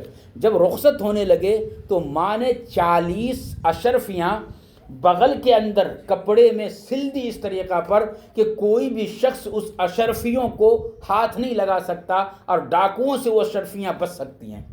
چنانچہ جب رخصت ہونے لگے تو ماں نے کہا کہ بیٹا کچھ بھی ہو جائے، علم حاصل کرنے کے لیے جا رہے ہو، تم نے جھوٹ نہیں بولنا ہے، ہمیشہ سچ بولنا ہے، اور حدیث سنا دی کہ سچ بولنے میں کامیابی ہے اور جھوٹ بولنے میں ناکامی ہے، ہلاک و برباد ہو جاؤ گے۔ چنانچہ گھر سے نکلے، پھر اس کے بعد قافلے میں شامل ہو گئے، اور قافلہ ایک جگہ پہ راستے میں جا کر کے پڑاؤ کیا تو ڈاکوؤں نے حملہ کر دیا، قافلہ والوں کو لوٹ لیا۔ ایک ڈاکو اس نوجوان شیخ عبد القادر جیلانی کے پاس بھی آئے اور پوچھا کہ بھائی تمہارے پاس کیا ہے؟ تو ماں کی بات یاد آ گئی، نصیحت، ماں نے کہا تھا سچ بولنے کے لیے، تو کہا کہ میرے پاس 40 اشرفیاں ہیں، تو دیکھا تو بھائی کچھ بھی نہیں ہے، وہ چلا گیا۔ تھوڑی دیر کے بعد دوسرا ڈاکو آ کر کے پوچھا کہ نوجوان آپ کے پاس کیا ہے؟ کہا کہ بھائی میرے پاس 40 اشرفیاں، پھر چیک کیا تو کچھ بھی نہیں ہے۔ پھر یہ دونوں ڈاکو اپنے سردار کے پاس جا کر کے اس نوجوان کا ذکر کیا کہ بھائی ایک نوجوان قافلہ کے اندر ہے، اس سے جب ہم نے پوچھا کہ بھائی تمہارے پاس کیا ہے تو اس نے کہا 40 اشرفیاں ہیں، لیکن اس کے پاس بظاہر کچھ نظر نہیں آیا۔ تو سردار نے کہا اسے میرے پاس لے کر کے آؤ، چنانچہ ان کے پاس لے کر کے گئے۔ تو سردار نے پوچھا کہ نوجوان آپ کے پاس کیا ہے؟ تو کہا کہ میں پہلے کہہ چکا ہوں میرے پاس 40 اشرفیاں۔ کہا کہ کہاں ہیں بتلاؤ؟ تو کہا کہ دیکھو یہاں ہے، سلائی کھولی، 40 اشرفیاں نکلے بغل سے۔ تو کہا کہ بھائی تمہیں معلوم نہیں ہے؟ سردار نے کہا ہم لوگ لٹیرے ہیں، ڈاکو ہیں، تم یہ مال کو ہم سے چھپا بھی سکتے تھے، اگر تم جھوٹ بول دیتے میرے پاس کچھ بھی نہیں ہے تو یہ چھپ سکتا تھا اور کام آ جاتا تمہیں، لیکن تم نے بتلا دیا تو یہ تو میں لے لوں گا، لیکن تم یہ بتلاؤ تم جھوٹ کیوں نہیں بولے، جھوٹ بولتے تو تمہارا مال بچ جاتا۔ تو اس نے کہا کہ میری ماں نے کہا تھا، نصیحت کی تھی کہ بیٹا کچھ بھی ہو جائے تم نے سچ بولنا ہے۔ ماں کی نصیحت یاد آ گئی اور ماں نے کہا تھا کہ اللہ تبارک و تعالیٰ کا حکم ہے کہ تم کبھی جھوٹ مت بولو، سچ بولا کرو۔ جب یہ ایک جملہ شیخ عبد القادر جیلانی رحمۃ اللہ علیہ نے کہا کہ ماں کی نصیحت تھی سچ بولنے کا، اس لیے میں نے سچ بولا، اللہ کا حکم بھی ہے، تو وہ سردار سوچنے لگا کہ ایک ماں کی نصیحت کے اوپر یہ نوجوان اس طریقہ پر عمل کر رہا ہے کہ میرے سامنے سچ بول کر کے 40 اشرفیاں میرے سامنے رکھ دیا، اور میں ہوں، ہم ہیں کہ اللہ تبارک و تعالیٰ کے حکم کی کیا کہتے ہیں فرما برداری نہیں کر رہے ہیں۔ اسی وقت میں تمام کے تمام ڈاکوؤں نے شیخ عبد القادر جیلانی رحمۃ اللہ علیہ کے ہاتھ کے اوپر توبہ کیا اور سب کے سب مکمل طور پہ ایمان والے بن گئے۔ تو کیا ہوا؟ سچ بولنے کا یہ نتیجہ ہوا کہ ڈاکو، رہزن، لوٹنے والے، غنڈے قسم کے لوگ وہ دیندار بن گئے۔ ماں کی نصیحت، اس واسطے ہمیں بھی چاہیے کہ ہم اپنے بچوں کے سامنے کبھی جھوٹ نہ بولیں، سچ بولیں اور سچ بولنے کی ہم تلقین کریں۔ اگر ہمارا بچہ جھوٹ بول رہا ہے تو ہم اسے ڈانٹیں کہ بھائی تم جھوٹ نہیں بولنا، تم نے ہمیشہ سچ بولنا ہے۔ پھر اس کے بعد ہمارا بچہ اب بڑا ہو گیا ہے، اسکول کو بھی جانے لگا ہے، الحمدللہ عربی کو بھی جانے لگا ہے، مکتب میں جا رہا ہے، مدرسے میں جا رہا ہے، تو ہم نے یہ نوٹ کرنا ہے کہ بھائی مدرسے کا وقت کب ختم ہوتا ہے، اسکول کا وقت کب ختم ہوتا ہے، کالج کا وقت کب ختم ہوتا ہے، یونیورسٹی کا وقت کب ختم ہوتا ہے۔ ختم ہو رہا ہے تو یونیورسٹی، کالج یا اسکول یا مدرسے سے گھر تک آنے میں کتنا ٹائم لگے گا؟ اتنے ٹائم کے اندر ہمارا بچہ گھر میں آ جانا تھا، 1 گھنٹے کے بعد گھر میں آ رہا ہے، پون گھنٹے کے بعد گھر میں آ رہا ہے۔ تو اپنے بچے سے، بچیوں سے سوال کرنا، پوچھنا کہ بیٹا اتنا وقت تمہیں آنے میں کیوں لگ رہا ہے؟ تمہارا اسکول کالج تو اتنے وقت میں چھوٹ جاتا ہے، وہاں سے یہاں تک پہنچنے میں اتنا ٹائم لگے گا، 1 گھنٹے کی تاخیر سے تم گھر کے اندر آ رہے ہو، آخر وجہ کیا ہے؟ کہاں تم ٹھہر جاتے ہو؟ یہ پوچھنا آپ کی اور ماں باپ کی ذمہ داری ہے۔ اگر آج آپ نہیں پوچھیں گے شروع میں تو آخر میں جب وہ بچہ آپ کا یونیورسٹی کے اندر ایڈمیشن لے لے گا، کالج کے اندر جانے والے بچے اور بچیاں بن جائیں گے، جب آپ پوچھیں گے تو پھر آپ کو وہ الٹا جواب دے گا اور یہ کہے گا کہ تم نے بچپن میں کبھی نہیں پوچھا۔ بچپن میں جب آپ پوچھے ہوتے تو ایسی صورت میں اسی وقت میں آپ نے سختی کی ہوتی کہ آپ کا اسکول چھوٹے گا، ڈائریکٹ آپ کو گھر کے اندر آنا ہے، مدرسہ چھوٹے گا، ڈائریکٹ گھر میں آنا ہے، کئی راستے میں آپ کو رکنا نہیں ہے، کسی دوست کے گھر میں آپ کو جانا نہیں ہے۔ یہ تنبیہ اگر ہم نے بچپن میں اور شروع ہی میں کر دیا ہوتا تو پھر جوانی کے اندر وہ بچہ فرما بردار ہوتا اور اپنے وقت کو دوستوں کے اندر ضائع ہرگز نہیں کرتا۔ اب اگر 1 گھنٹے کے بعد گھر میں آ رہا ہے تو ہم تحقیق کریں کہ اگر دوستوں کے پاس رک رہا ہے، بات کر رہا ہے، تو دوست کس مزاج کا ہے۔ اگر اس کا دوست اس مزاج کا ہے کہ وہ گناہوں میں مصروف رہتا ہے، وہ سگریٹ پینے والا ہے، گانجا پینے والا ہے، تو ایسی صورت میں ہم فوراً اس بچے سے ان کے تعلقات کو فوراً ہم ختم کر دیں۔ خدا نہ کرے اگر اس طریقہ پر ایسے بچوں کے ساتھ میں اور بچیوں کے ساتھ میں آپ کے بچے اگر ان کا اٹھنا بیٹھنا ہے تو ایسی صورت میں ان کے اٹھنے بیٹھنے کی وجہ سے یہ چیز آپ کے بچے کے اندر منتقل ہوگا اور وہی عادت آپ کے بچوں کو بھی لگ جایا کرے گی۔ اس واسطے ہمیں چاہیے کہ ہم بچوں کو اس نظریے سے بھی دیکھیں اور اس حساب سے بھی ہم ان کی تربیت کریں۔ آپ کا بچہ کچھ کھانے کے قابل ہو گیا تو اگر وہ باہر جا رہا ہے، گھر میں آ رہا ہے تو اس کا منہ اگر کچھ کھا رہا ہے تو آپ نے اس سے پوچھنا کہ بیٹا کیا کھا رہے ہو۔ اگر وہ کہے کہ ممی میں چنگم کھا رہا ہوں تو آپ نے فوراً اسے ڈانٹنا ہے کہ آئندہ میں دیکھنا نہیں چاہتی یا دیکھنا نہیں چاہتا کہ تمہارے منہ کے اندر چنگم ہو۔ آج وہ چنگم کھا رہا ہے، اگر آپ نے ان کی ڈانٹا نہیں ہے، انہیں منع نہیں کیا ہے، سختی نہیں کی، تو آنے والے دلوں میں وہ چنگم کب گٹکھا میں تبدیل ہو جائے گا آپ کو پتہ نہیں چلے گا۔ پھر وہ گٹکا کب پان کے اندر تبدیل ہوگا پتہ نہیں چلے گا۔ پھر وہ جو وہ پان کھائے گا تو ایسی صورت میں وہ چھالیاں ابھی کھا رہا، آپ نے منع نہیں کیا، تو وہ پھر وہ کہے گا یار خالی چھالی کھانے سے کیا ہوگا، چلو ذرا سگریٹ بھی ہم پی لیتے ہیں۔ پھر وہ سگریٹ کا عادی ہوگا۔ پھر اس کے ساتھ ساتھ اگر آپ نے ابھی بھی منع نہیں کیا تو پھر ایسی صورت میں وہ سگریٹ پیتے پیتے کب وہ گانجا پینا شروع کرے گا اور گانجا پیتے پیتے کب وہ شرابی بن جائے گا آپ کو پتہ بھی نہیں چلے گا۔ اس لیے میری ماں اور بہنوں، اگر آپ کا بچہ ابھی کچھ چھالی کھا رہا ہے یا چنگم کھا رہا ہے تو ایسی صورت میں آپ اسے فوراً جو ہے سختی کے ساتھ اسے ڈانٹیں۔ یہ چیز عام طور پہ ماں باپ نظر انداز کر دیتے ہیں، ارے بھی چنگم ہی تو کھا رہا ہے، یہ گناہ کا کام کیا ہے، اس کے اندر بری عادت کیا لگے گی؟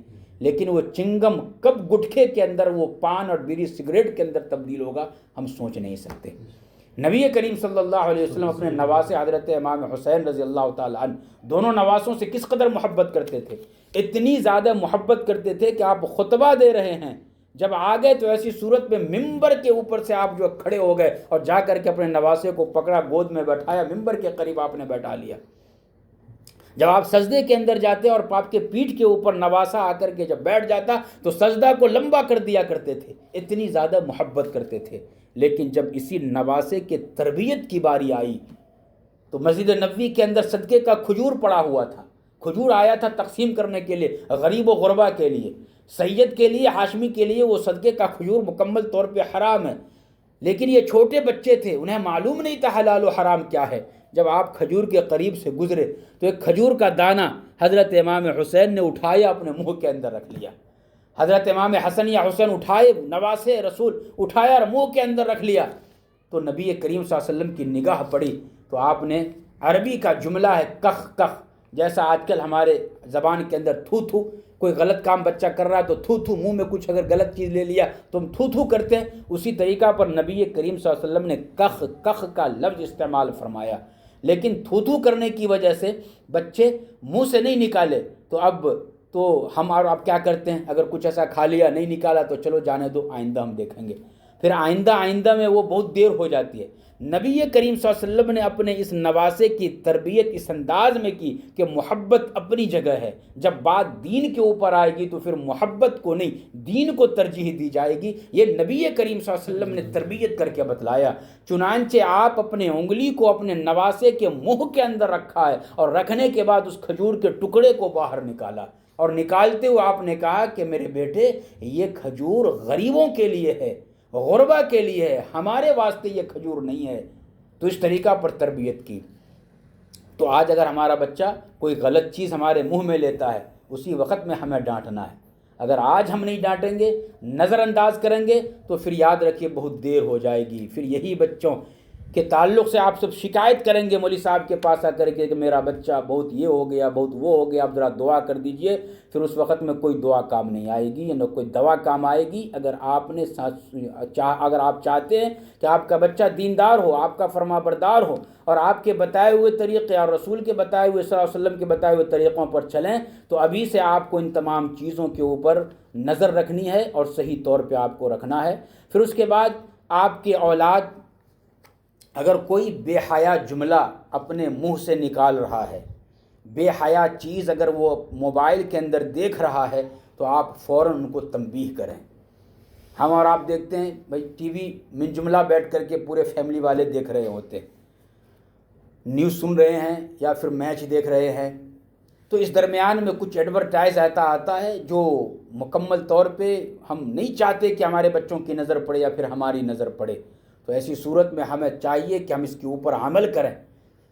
اولاً تو ہمیں اس طریقہ پر ان چیزوں کو اپنے گھر میں رکھنا نہیں ہے، اگر ہم رکھ رہے ہیں مجبوری ہے تو ایسی صورت میں ہم ان چیزوں کے اوپر ہم غور و فکر کریں کہ جب اس طرح کے سے ایڈورٹائز آئے تو فوراً ہم ٹی وی کو بند کر دیں یا پھر چینل کو چینج کر دیں، دینی چینل ہم لگا دیں۔ اور اسی طریقہ پر آپ کے بچے کے اندر موبائل آپ نے دیا ہوا ہے، چھوٹے بچوں کو ٹچ موبائل تو دینا ہی نہیں۔ موبائل کو بچوں کو اس طریقہ پر عادی بنا دیا گیا ہے کہ بچے بغیر موبائل کے کھانا کھانے بیٹھ رہے ہیں تو موبائل دیکھ رہے ہیں، گھر کے اندر ہیں تو موبائل دیکھ رہے ہیں۔ یعنی ایسا ہو گیا ہے کہ اگر 8-10 مہمان بھی اگر ہمارے گھر میں آ گیا تو سبوں کے ہاتھ میں موبائل ہے۔ اتنے دن کے بعد ملے ہو تو کچھ گفتگو تو کر لو۔ وہ گفتگو مکمل طور پہ ختم ہو گئی، وہ ملنا ملانا مکمل طور پہ ختم ہو گیا، بس ہم موبائل کے اندر لگے رہتے ہیں۔ اور یہ بچپن سے چونکہ عادت لگی رہتی ہے تو وہ جو ہے ہمیشہ لگ جاتی ہے۔ اس لیے ہمیں چاہیے کہ ہم ہمارے بچوں کا اٹھنا بیٹھنا اگر بے حیا لوگوں میں ہے تو ہم اس سے مکمل طور پہ اپنے بچوں کی سختی سے اس کو منع کر دیں۔ پھر اس کے ساتھ ساتھ ہمیں چاہیے کہ ہم اپنے بچوں کا موبائل کے اوپر، اگر وہ پڑھائی آج کل اسکول کے اندر کالج کے اندر ساری پڑھائی جو لیپ ٹاپ کے اوپر موبائل کے اوپر دیا جا رہا ہے. ہم اپنے روم کے اندر آ کر کے ماں باپ سو جاتے ہیں, بچے اپنے روم کے اندر موبائل کے اندر جو پڑھائی کر رہے ہیں, پڑھائی کرتے کرتے نہ جانے کہاں جو وہ گھس جاتے ہیں. اس واسطے ہمیں چاہیے کہ ہم بچوں کے اس پڑھائی کے اوپر ہم نگرانی کرتے رہیں. اگر ہمارا بچہ گھر کے کونے میں بیٹھ کر کے وہ پڑھائی کر رہا ہے, لیپ ٹاپ اس نے اس طریقہ پر اپنے سامنے رکھا ہوا ہے کہ آنے جانے والوں کی نظر اس کے اوپر نہ پڑے, تو ہم اس کے بیٹھنے کے طریقے کو ہم چینج کریں. اس طریقہ پر ہم بیٹھنے کا طریقہ کریں کہ آنے جانے والوں کی نظر لیپ ٹاپ کے اسکرین کے اوپر, موبائل کے اسکرین کے اوپر پڑے, تاکہ بچوں کے دل کے اندر یہ خیال ہو کہ اگر ہم نے کچھ غلط دیکھا تو نہ جانے ماں باپ کب آ جائیں گے, ان کی نگاہ جو اس کے اوپر پڑ جائے گی, پھر ہماری پٹائی ہو جائے گی. اور ہم ساتھ ہی ہم یہ ڈراتے رہیں بچوں سے کہ اللہ تبارک و تعالیٰ کا ڈر اور خوف رکھو. اگر ہم نہیں دیکھ رہے ہیں تو کیا ہوا, اللہ تبارک و تعالیٰ تو دیکھ رہا ہے. اور ہم جب اس طریقہ پر تربیت کریں گے, ایک واقعہ مجھے یاد آ رہا ہے, وہ میں سناتا ہوں آپ کو, انشاءاللہ بہت ہی فائدہ ہوگا. جب ہم بچوں کے اوپر, جب ہم بچپن میں ہم تربیت کر رہے ہوں, تو ماں کو چاہیے کہ وہ ہمہ وقت جب بھی بچوں کو اپنا دودھ پلائیں, ان کے کھانے پینے کا انتظام کریں, تو باوضو ہو کر کے یہ کام کریں. جب ہم باوضو ہو کر کے یہ کام کریں گے تو وہ اللہ تبارک و تعالیٰ اس بچے کے اندر ہمت پیدا کرے گا, دین کی محبت اس کے اندر پیدا ہوگی, اور دینی ہر کام کرنے کے لیے وہ آگے آگے رہے گا. افغانستان کا واقعہ ہے, دوست محمد ایک بادشاہ گزرا ہے, ان کے تعلق سے بیان کیا جاتا ہے کہ ان کی حکومت میں کسی بادشاہ سے ان کی لڑائی ہو گئی, تو اپنے بیٹے کو انہوں نے کمانڈر بنا کر کے بھیجا کہ بیٹا جاؤ, جا کر کے لڑو. تھوڑے دن کے بعد خفیہ ایجنسی نے خبر دی کہ آپ کا بیٹا شکست کھا گیا ہے اور وہ میدان چھوڑ کر کے بھاگ گیا ہے. اب یہ دوست محمد اپنی بیوی کے پاس جا کر کے واقعے کا جب ذکر کرتا ہے, تو بیوی کہتے کہ ہو ہی نہیں سکتا کہ میرا بیٹا شکست کھا لے اور وہ جو ہے وہ واپس یعنی شکست کھا کر کے آ جائے, ایسا ہو نہیں سکتا ہے. میرا بیٹا سینے کے اوپر تیر تو کھا لے گا, گولیاں تو کھا لے گا, لیکن وہ پیٹھ دکھا کر کے میدان چھوڑ کر کے بھاگے گا نہیں. آپ کی یہ خبر غلط ہے, آپ کی نیوز ایجنسیاں اور خفیہ ایجنسی غلط رپورٹ آپ کو کر رہی ہے. 2 دن کے بعد خبر آئی کہ پہلی کی جو رپورٹ تھی وہ غلط ہے, آپ کا بیٹا جنگ جیت چکا ہے. وہ فوراً جو ہے وہ باپ دوست محمد اپنی بیوی کے پاس آیا اور آ کر کے پوچھا کہ میرا بیٹا جنگ جیت گیا, پہلی خبر واقعتاً غلط تھی, لیکن تم یہ بتلاؤ کہ بلا تحقیق کہ تم نے دعویٰ اس طریقہ پر کیسا کر دیا کہ میرا بیٹا جو ہے جنگ جیتے گا, وہ ہارے گا نہیں. کہا کہ وجہ یہ ہے کہ جب یہ میرا بچہ میرے پیٹ میں تھا, تو اس وقت میں نے اللہ سے ایک وعدہ کیا تھا کہ آج کے بعد میں جو بھی کھاؤں گی حلال کا کھاؤں گی, اور میں کبھی نماز کو قضا نہیں کروں گی, وقت پہ نماز پڑھوں گی. پھر اس کے بعد جب یہ بچہ پیدا ہوا تو میں نے اللہ سے وعدہ کیا کہ جب بھی میرے بچے کو بھوک لگتی تھی تو اسے کھلانے سے پہلے میں پہلے وضو کرتی تھی, 2 رکعت نفل پڑھتی تھی, پھر اس کے بعد اپنے بچے کو دودھ پلاتی تھی. تو جس بچے کو میں نے حرام سے محفوظ رکھا, جس بچے کو میں نے بغیر وضو کے دودھ نہیں پلایا, اس بچے سے مجھے یہ امید تھی کہ یہ بچہ اپنے سینے پہ تیر کھا کر کے شہید سے ہو سکتا ہے, اپنے پیٹھ دکھا کر کے دشمن کے ڈر سے بھاگ نہیں سکتا. تو اس طریقہ پر تربیت جب ان لوگوں کی ہوئی تھی, تو ایسی صورت میں وہ اس طریقہ پر جو ہے وہ آگے چل کے جو ہے بنا کرتے تھے, اور ایک اللہ والے بنتے تھے, اور اللہ کا ولی اس طریقہ پر بنا کرتا تھا. ہم بھی اپنے بچوں کے دلوں کے اندر اسلام کی محبت پیدا کریں, اللہ کی محبت پیدا کریں. اپنے بچوں کے دلوں کے اندر ہم یہ ڈالیں کہ جو کچھ بھی ہوگا وہ اللہ تبارک و تعالیٰ کی مرضی سے ہوگا. اللہ کے اوپر بھروسہ رکھو. اللہ کے اوپر جب ہم بھروسہ رکھیں گے تو ایسی صورت میں اللہ تبارک و تعالیٰ ضرور مدد کرے گا. شیخ کیا کہتے ہیں, خواجہ قطب الدین بختیار کاکی رحمۃ اللہ علیہ کی والدہ جب 6 سال کی عمر ہوئی نا, 4 سال کی عمر میں تو بسم اللہ خانی کے لیے بھیجے, 6 سال کی عمر جب ہوئی تو آپ نے جو ہے حفظ کے لیے اپنے بچے کو ماں بقیہ حفظ کرنے کے لیے جب آپ نے مدرسے میں ڈالا, تو ڈالنے کے بعد جب بچہ پڑھ کر کے شام میں گھر کو آیا تو ماں سے کہنے لگا کہ امی جان بھوک لگی ہے, کھانے کو دے دو. تو کہا کہ بیٹا جب بھوک لگے تو ماں سے نہیں مانگنا, اللہ سے مانگنا. کیا کہا, جب بھوک لگے تو ماں سے نہیں مانگنا, اللہ سے مانگنا. تو بیٹا کہتا ہے کہ اماں اللہ سے مانگنے کا طریقہ کہ ہم کیسے مانگے؟ تو کہا کہ بیٹا وضو کرو, وضو کرایا، کہا کہ مصلی بچھاؤ، مصلی بچھایا، کہا کہ 2 رکعت نماز پڑھو، اور نماز پڑھنے کے بعد تم اللہ سے مانگنا یا اللہ کھانے کا انتظام کر دے، یا اللہ مجھے کھانے کے لیے روٹی کا انتظام کر دے، کھانا عطا فرما دے۔ رب کائنات کی قسم، علماء کرام بیان فرماتے ہیں کہ ادھر بچہ مصلی بچھاتا اور اللہ سے دعا کرتا نماز پڑھنے کے بعد، ادھر ماں کھانا تیار، روٹی تیار کرتی، اور کرنے کے بعد کہ کبھی جو ہے گھر کے اندر کسی کونے کے اندر جا کر کے چھپا کر کے رکھ دیتی۔ جب نماز مکمل ہوتی اور بچہ کہتا کہ ماں ہم نے نماز پڑھ لی، اللہ سے ہم نے روٹی مانگی ہے، کہاں ہے میری روٹی؟ تو کہا بیٹا جاؤ تلاش کرو بستروں کے اندر، یہاں وہاں، کہیں ہو سکتا ہے تمہیں روٹی مل جائے۔ چنانچہ جب بچہ تلاش کرتے کرتے ایک جگہ پہ جاتا، متعین جگہ پہ، اور تلاش کرتا تو روٹی مل جاتی اور وہ اسے کھا لیتا۔ یہ سلسلہ چلتا رہا، 2 سال تک یہ سلسلہ چلتا رہا۔ بچہ آتا مدرسہ سے، ماں سے نہیں مانگتا، جہاں نماز بچھاتا، نماز پڑھتا، ماں روٹی تیار کرتی، نماز سے پہلے، دعا سے فارغ ہونے سے پہلے روٹی کو مخصوص جگہ پہ جا کر کے رکھ دیتی، بچہ نماز پڑھ کر کے دعا کر کے جا کر کے روٹی اٹھاتا اور کھا لیتا۔ علماء کرام نے بیان فرمایا کہ ایک دفعہ خواجہ قطب الدین بختیار کاکی رحمۃ اللہ علیہ مدرسے میں گئے، ماں مدرسے میں چھوڑ کر کے اپنے رشتہ داروں کے گھر چلی گئی، اور آ کر کے بچے کے لیے روٹی بنانا ہے بھول گئی، وقت مدرسے کا ختم ہو گیا، بچہ گھر سے مدرسے سے گھر کو آیا، دیکھا کہ ماں گھر کے اندر نہیں ہے، کنڈی لگا ہوا ہے، کھولا، اس کے بعد بچے جو ہے کھول کر کے جو ہے دیکھا ماں نہیں ہے، تو ماں کو اچانک جب خیال آیا تو ماں جو وہیں سے دوڑتی ہوئی آئی اور اللہ سے دعا کرنے لیا، اللہ میں نے اپنے بچے کا ایمان بنایا ہے، آپ کے اوپر بھروسہ اور اعتقاد کیا ہے، آج میں نہیں ہوں، میرا بچہ مدرسہ سے آ گیا ہوگا، کھانے کا انتظام آج ہم نے ان کے لیے نہیں کیا، میرا بچہ نماز پڑھے گا اور کھانا جب نہیں ملے گا تو ایسی صورت میں پوری محنت مکمل طور پہ میری خراب ہو جائے گی، بیکار ہو جائے گی، یا اللہ تو لاج رکھ لے، ان کے لیے کھانے کا انتظام کر دے۔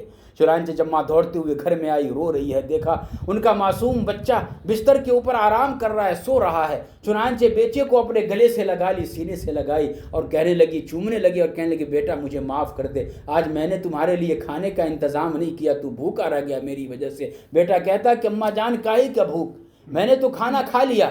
کہا کہ بیٹا کہاں سے کھایا؟ کہا کہ وہیں سے جہاں سے میں روز لیتا تھا، میں نماز پڑھا، وضو کرنے کے بعد اور مصلی پہ ٹھہر کر کے نماز پڑھا اور وضو کیا کہتے ہیں دعائیں کی، اور پھر اس کے بعد جا کر کے اسی جگہ پہ دیکھا تو روٹی رکھی ہوئی تھی، لیکن اماں جان میں کیا بتلاؤں، 8 سال کی میری عمر ہے، اتنے سال سے میں روٹی اسی جگہ سے لیتا ہوں، لیکن آج کی روٹی میں جو مزہ ہے اس سے پہلے کی روٹی میں وہ مزہ کبھی ہم نے نہیں پایا۔ اللہ کی قسم، جب مائیں تربیت اس طریقہ پر کیا کرتی تھیں تو بچے کا اعتقاد اس طریقہ پر بنتا تھا۔ کیا آج ہم میں سے کوئی ماں اور باپ ہیں ایسے جنہوں نے اپنے بچوں سے کہا ہو کہ بیٹا تم نماز پڑھیں گے تو تمہارے کیا کہتے ہیں نماز پڑھنے کے بعد اللہ تبارک و تعالیٰ پسندیدہ چیز تمہیں دے گا؟ کبھی ہمیں بھی چاہیے جی جی تو ہمیں چاہیے کہ ہم بھی اپنے بچوں کے لیے اس طریقہ پر ہم بچوں کے لیے جو ہے جانماز بچھائیں اور کہیں کہ بیٹا تم نماز پڑھیں گے، اس جانماز کے نیچے کبھی اس کے پسندیدہ چیز چاکلیٹ اور فلاں فلاں چیزیں ہم رکھ دیں تو انشاءاللہ بچے کا ایمان جو ہے کیا کہتے ہیں صحیح ہوگا، اور اس کے علاوہ جو ہے بچوں کے دل میں اللہ کی محبت اور نماز کی محبت پیدا ہوگی۔ اور تو ہمیں چاہیے کہ ہم اس طریقہ پر بچوں کی تربیت کریں، پھر اس کے بعد اپنے بچوں کو ہم تعلیم کے اندر اپنے گھر کے اندر بھی تعلیم کریں۔ یہ مدرسہ ہے، مدرسے کے اندر اپنے بچوں کو بھیجیں پڑھنے کے لیے، مدرسے میں تعلیم کا انتظام بھی ہوتا ہے اور تعلیم کا وقت بھی متعین ہوگا، تعلیم کا وقت بھی جو ہے متعین ہوگا، تو اس واسطے ہمیں چاہیے کہ ہم اپنے بچوں کے لیے تعلیم کا وقت نکالیں، خود بھی اس تعلیم میں ہم شریک ہوں، تعلیم میں جو ہم شریک ہوں گے تو اس کے اندر بہت ہی زیادہ فائدہ ہوگا انشاءاللہ۔ اس واسطے ہمیں چاہیے کہ ہم خود تعلیم کا جو بھی وقت متعین ہے ہم اس وقت پہ تعلیم کے اندر پہنچیں۔ عورتوں کے لیے بھی تعلیم کا نظم، عورتوں کے لیے بھی تعلیم کا نظم جو ہے یہاں پہ ہے، اس کی ٹائمنگ آپ کو جو ہے نیچے معلوم ہو جائے گی، وہاں پہ آپ پوچھ لیجئے۔ تو عورتوں کے لیے جو تعلیم کا ٹائمنگ ہے اس کے اندر بھی جو ہے آپ آئیں اور اس کے اندر شامل ہو، اپنے بچوں کے ساتھ آئیں، اور بچوں کو ہم جہاں دوسرے پروگراموں میں لے کر کے جاتے ہیں یہاں جو بھی تعلیم کا وقت متعین اس کے اندر اپنا بچوں کے ساتھ آئیں اور تعلیم کے اندر بیٹھیں، بہت ہی زیادہ فائدہ ہوگا۔ تعلیم میں بیٹھنے کی وجہ سے دل کا جو زنگ ہے وہ انشاءاللہ دور ہوگا، دل کے اندر نرمی پیدا ہوگی، ایک دوسرے سے ملنے کا طریقہ اور سلیقہ انشاءاللہ ہمیں سیکھنے کو ملے گا، اور اس کے علاوہ جو بھی تعلیم کا وقت ہے، قرآن کی تعلیم کا، احادیث کی تعلیم کا، مدرسے کا جو وقت ہے، مکتب کا جو وقت ہے، اس وقت میں اپنے بچوں کو آپ بھیجیے، مرد بچوں کو بھی بھیجیے، عورتوں بچوں کو بھی بھیجیے۔ آپ کے اس علاقے کے اندر مدرسہ جو ہے قائم کیے ہیں مفتی شہاب صاحب، بہت ہی خوش قسمت ہیں آپ کہ آپ یہ محنت کر رہے ہیں آپ کے بچوں کے لیے کہ ان کی تربیت صحیح ہو اور ہمارے بچے جو ہے ارتداد کا شکار نہ ہو۔ آج ہم دیکھتے ہیں کہ ہمارے بچے بڑے ہو رہے ہیں لیکن دین سے ناواقف ہے، بڑے بڑے بچے جن کو کلمہ یاد نہیں ہے، بچیاں ہیں جن کو کلمے یاد نہیں ہے، اور وہ کالج الحمدللہ جا رہے ہیں، اور کالج جاتے جاتے جو ہے دوسرے غیر مسلم بچوں کے ساتھ وہ بھاگ کر کے شادی کر رہی ہیں۔ آخر اس کی وجہ کیا ہے؟ ان تمام وجہوں کے اوپر ہمیں غور و فکر کرنی ہے۔ اس واسطے ہمیں چاہیے کہ ہم شروع سے ہی اپنے گھروں میں دینی ماحول پیدا کریں، اور ساتھ ہی ہم اللہ تبارک و تعالیٰ سے اپنے ایمان کی مضبوطی کے لیے دعا بھی کرتے رہیں۔ ہر نماز کے بعد ہم دعا کریں، ہر عبادت کے بعد ہم دعا کریں، ہمہ وقت ہر کوئی کام کے بعد ہم دعا کریں کہ یا اللہ ہمارے ایمان کو بھی مضبوط کر، ہمارے بچے اور بچیوں کے ایمان کو بھی مضبوط کر۔ جب ہم اس طریقہ پر دعا کریں گے اللہ ہماری مدد فرمائے گا۔ ایمان کی مضبوطی بہت ہی ضروری ہے۔ آج ارتداد کا شکار اس طریقہ پر ہماری بچیاں اور بچے بھی ہو رہے ہیں کہ بہت ہی زیادہ واقعات اپنے حیدرآباد کے اندر بھی اور اس علاقے کے اندر بھی تقریباً جو بڑھتا چلا جا رہا ہے۔ ماں باپ کو دھیان دینے کی ضرورت ہے۔ ابھی پچھلے ہی دنوں ایک صاحب سے ہماری ملاقات ہوئی، اس کا یہ کہنا ہے کہ بھائی ہماری بچی کسی غیر مسلم سے جو پیار کر رہی ہیں اور اس سے شادی کرنا چاہ رہی ہے، میں کیا کروں؟ بھائی آپ کیا وہ بچہ وہ اسلام قبول کرنے کو تیار ہیں، لیکن کیا ہم آپ سے مشورہ کر رہے ہیں کہ آپ کیا ان کے اوپر مشورہ دیتے ہیں؟ میری ماں اور بہنوں اور میرے بھائیوں، اس کے بارے میں آپ کو مشورہ کیا دوں کہ جب ہم یہ دیکھ رہے ہیں کہ بچہ ایمان قبول کرنے کا یہ دعویٰ تو کر لیتا ہے کہ بھائی میں نے ایمان قبول کیا ہے، لیکن یہی بچے جب شادی کر لیتے ہیں تو یہ چونکہ منافق ہوتے ہیں، آپ کو اس طریقہ پر کہہ دیتے کہ میں نے ایمان قبول کر لیا، لیکن شادی ہو جانے کے بعد 2 سال 3 سال رکھتے ہیں، اس کے بعد جو ہے فوراً اس کو گھر سے نکال دیتے ہیں، اور کچھ اگر آگے کرے تو ایسے صورت میں اسے ذبح کر دیا جاتا ہے، مار دیا جاتا ہے، قتل کر دیا جاتا ہے، فریجوں کے اندر لاش کو چھپایا جاتا ہے، نہروں کے اندر ڈال دیا جاتا ہے۔ الغرض کئی ایک واقعات جو ہمارے سامنے آئے ہیں۔ اس لیے اگر ہم اپنے بچوں کی تربیت، بچیوں کی تربیت دینی ماحول میں اگر ہم صحیح طور پہ نہیں کریں گے، صرف ہم دنیا اور دنیا کی تعلیموں میں لگائے رکھیں گے تو یہی جو ہے واقعہ پیش آئے گا۔ اللہ تعالیٰ سبوں کی حفاظت کرے، ایمان کی حفاظت کرے۔ اور اگر کبھی کوئی بچہ یہ کہے کہ بھائی میں اسلام قبول کر رہا ہوں اور آپ کی بچی کو ہم پورا اسلامی طریقہ پر ہم رکھیں گے، تو انسانوں سے ایسے وقت میں مشورہ کرنے سے بہتر یہ ہے کہ آپ اللہ سے مشورہ کرو۔ آپ اللہ سے مشورہ کرو۔ اللہ سے جب آپ مشورہ کریں گے تو ہم انسان آپ کو غلط مشورہ دے سکتے ہیں، ہو سکتا ہے کہ مشورہ ہمارا غلط ہو جائے، لیکن جب اللہ سے آپ اس بارے میں مشورہ کریں گے تو انشاءاللہ اللہ تبارک و تعالیٰ آپ کو شاندار مشورہ دے گا، اور اللہ جو مشورہ دے گا وہ کبھی غلط نہیں ہوگا۔ اس لیے اولاً تو ہمیں کوشش کرنی ہے کہ بھائی ہماری بچیاں ہو تو ہمارے مسلم گھرانے کے اندر شادی ہو، ان کی ہم تربیت اس طریقہ پر کریں، ان کو ہم تیار اس طریقہ پر کریں۔ لیکن کبھی اگر اس طرح کا معاملہ پیش آ جائے، اللہ نہ کرے، اور وہ بچہ اسلام قبول کر رہا ہے اور کر لیا ہے، پھر آپ ان سے شادی کرنا چاہتے ہیں، تو پھر آپ اللہ سے مشورہ کیجئے، استخارہ کی نماز پڑھیے، 2 رکعت استخارے کی نماز کنٹینیو پڑھیے 1 ہفتے تک، اور پھر اللہ تبارک و تعالیٰ سے آپ دعا کیجئے اس نماز کے پڑھنے کے بعد، تو کوئی نہ کوئی راستہ جو بہتر ہوگا وہ اللہ تبارک و تعالیٰ ضرور نکالے گا۔ بس اللہ تبارک و تعالیٰ ہم سبوں کو کہنے اور سننے سے زیادہ عمل کرنے کی توفیق عطا فرمائے، آمین۔ وآخر دعوانا ان الحمد للہ رب العالمین۔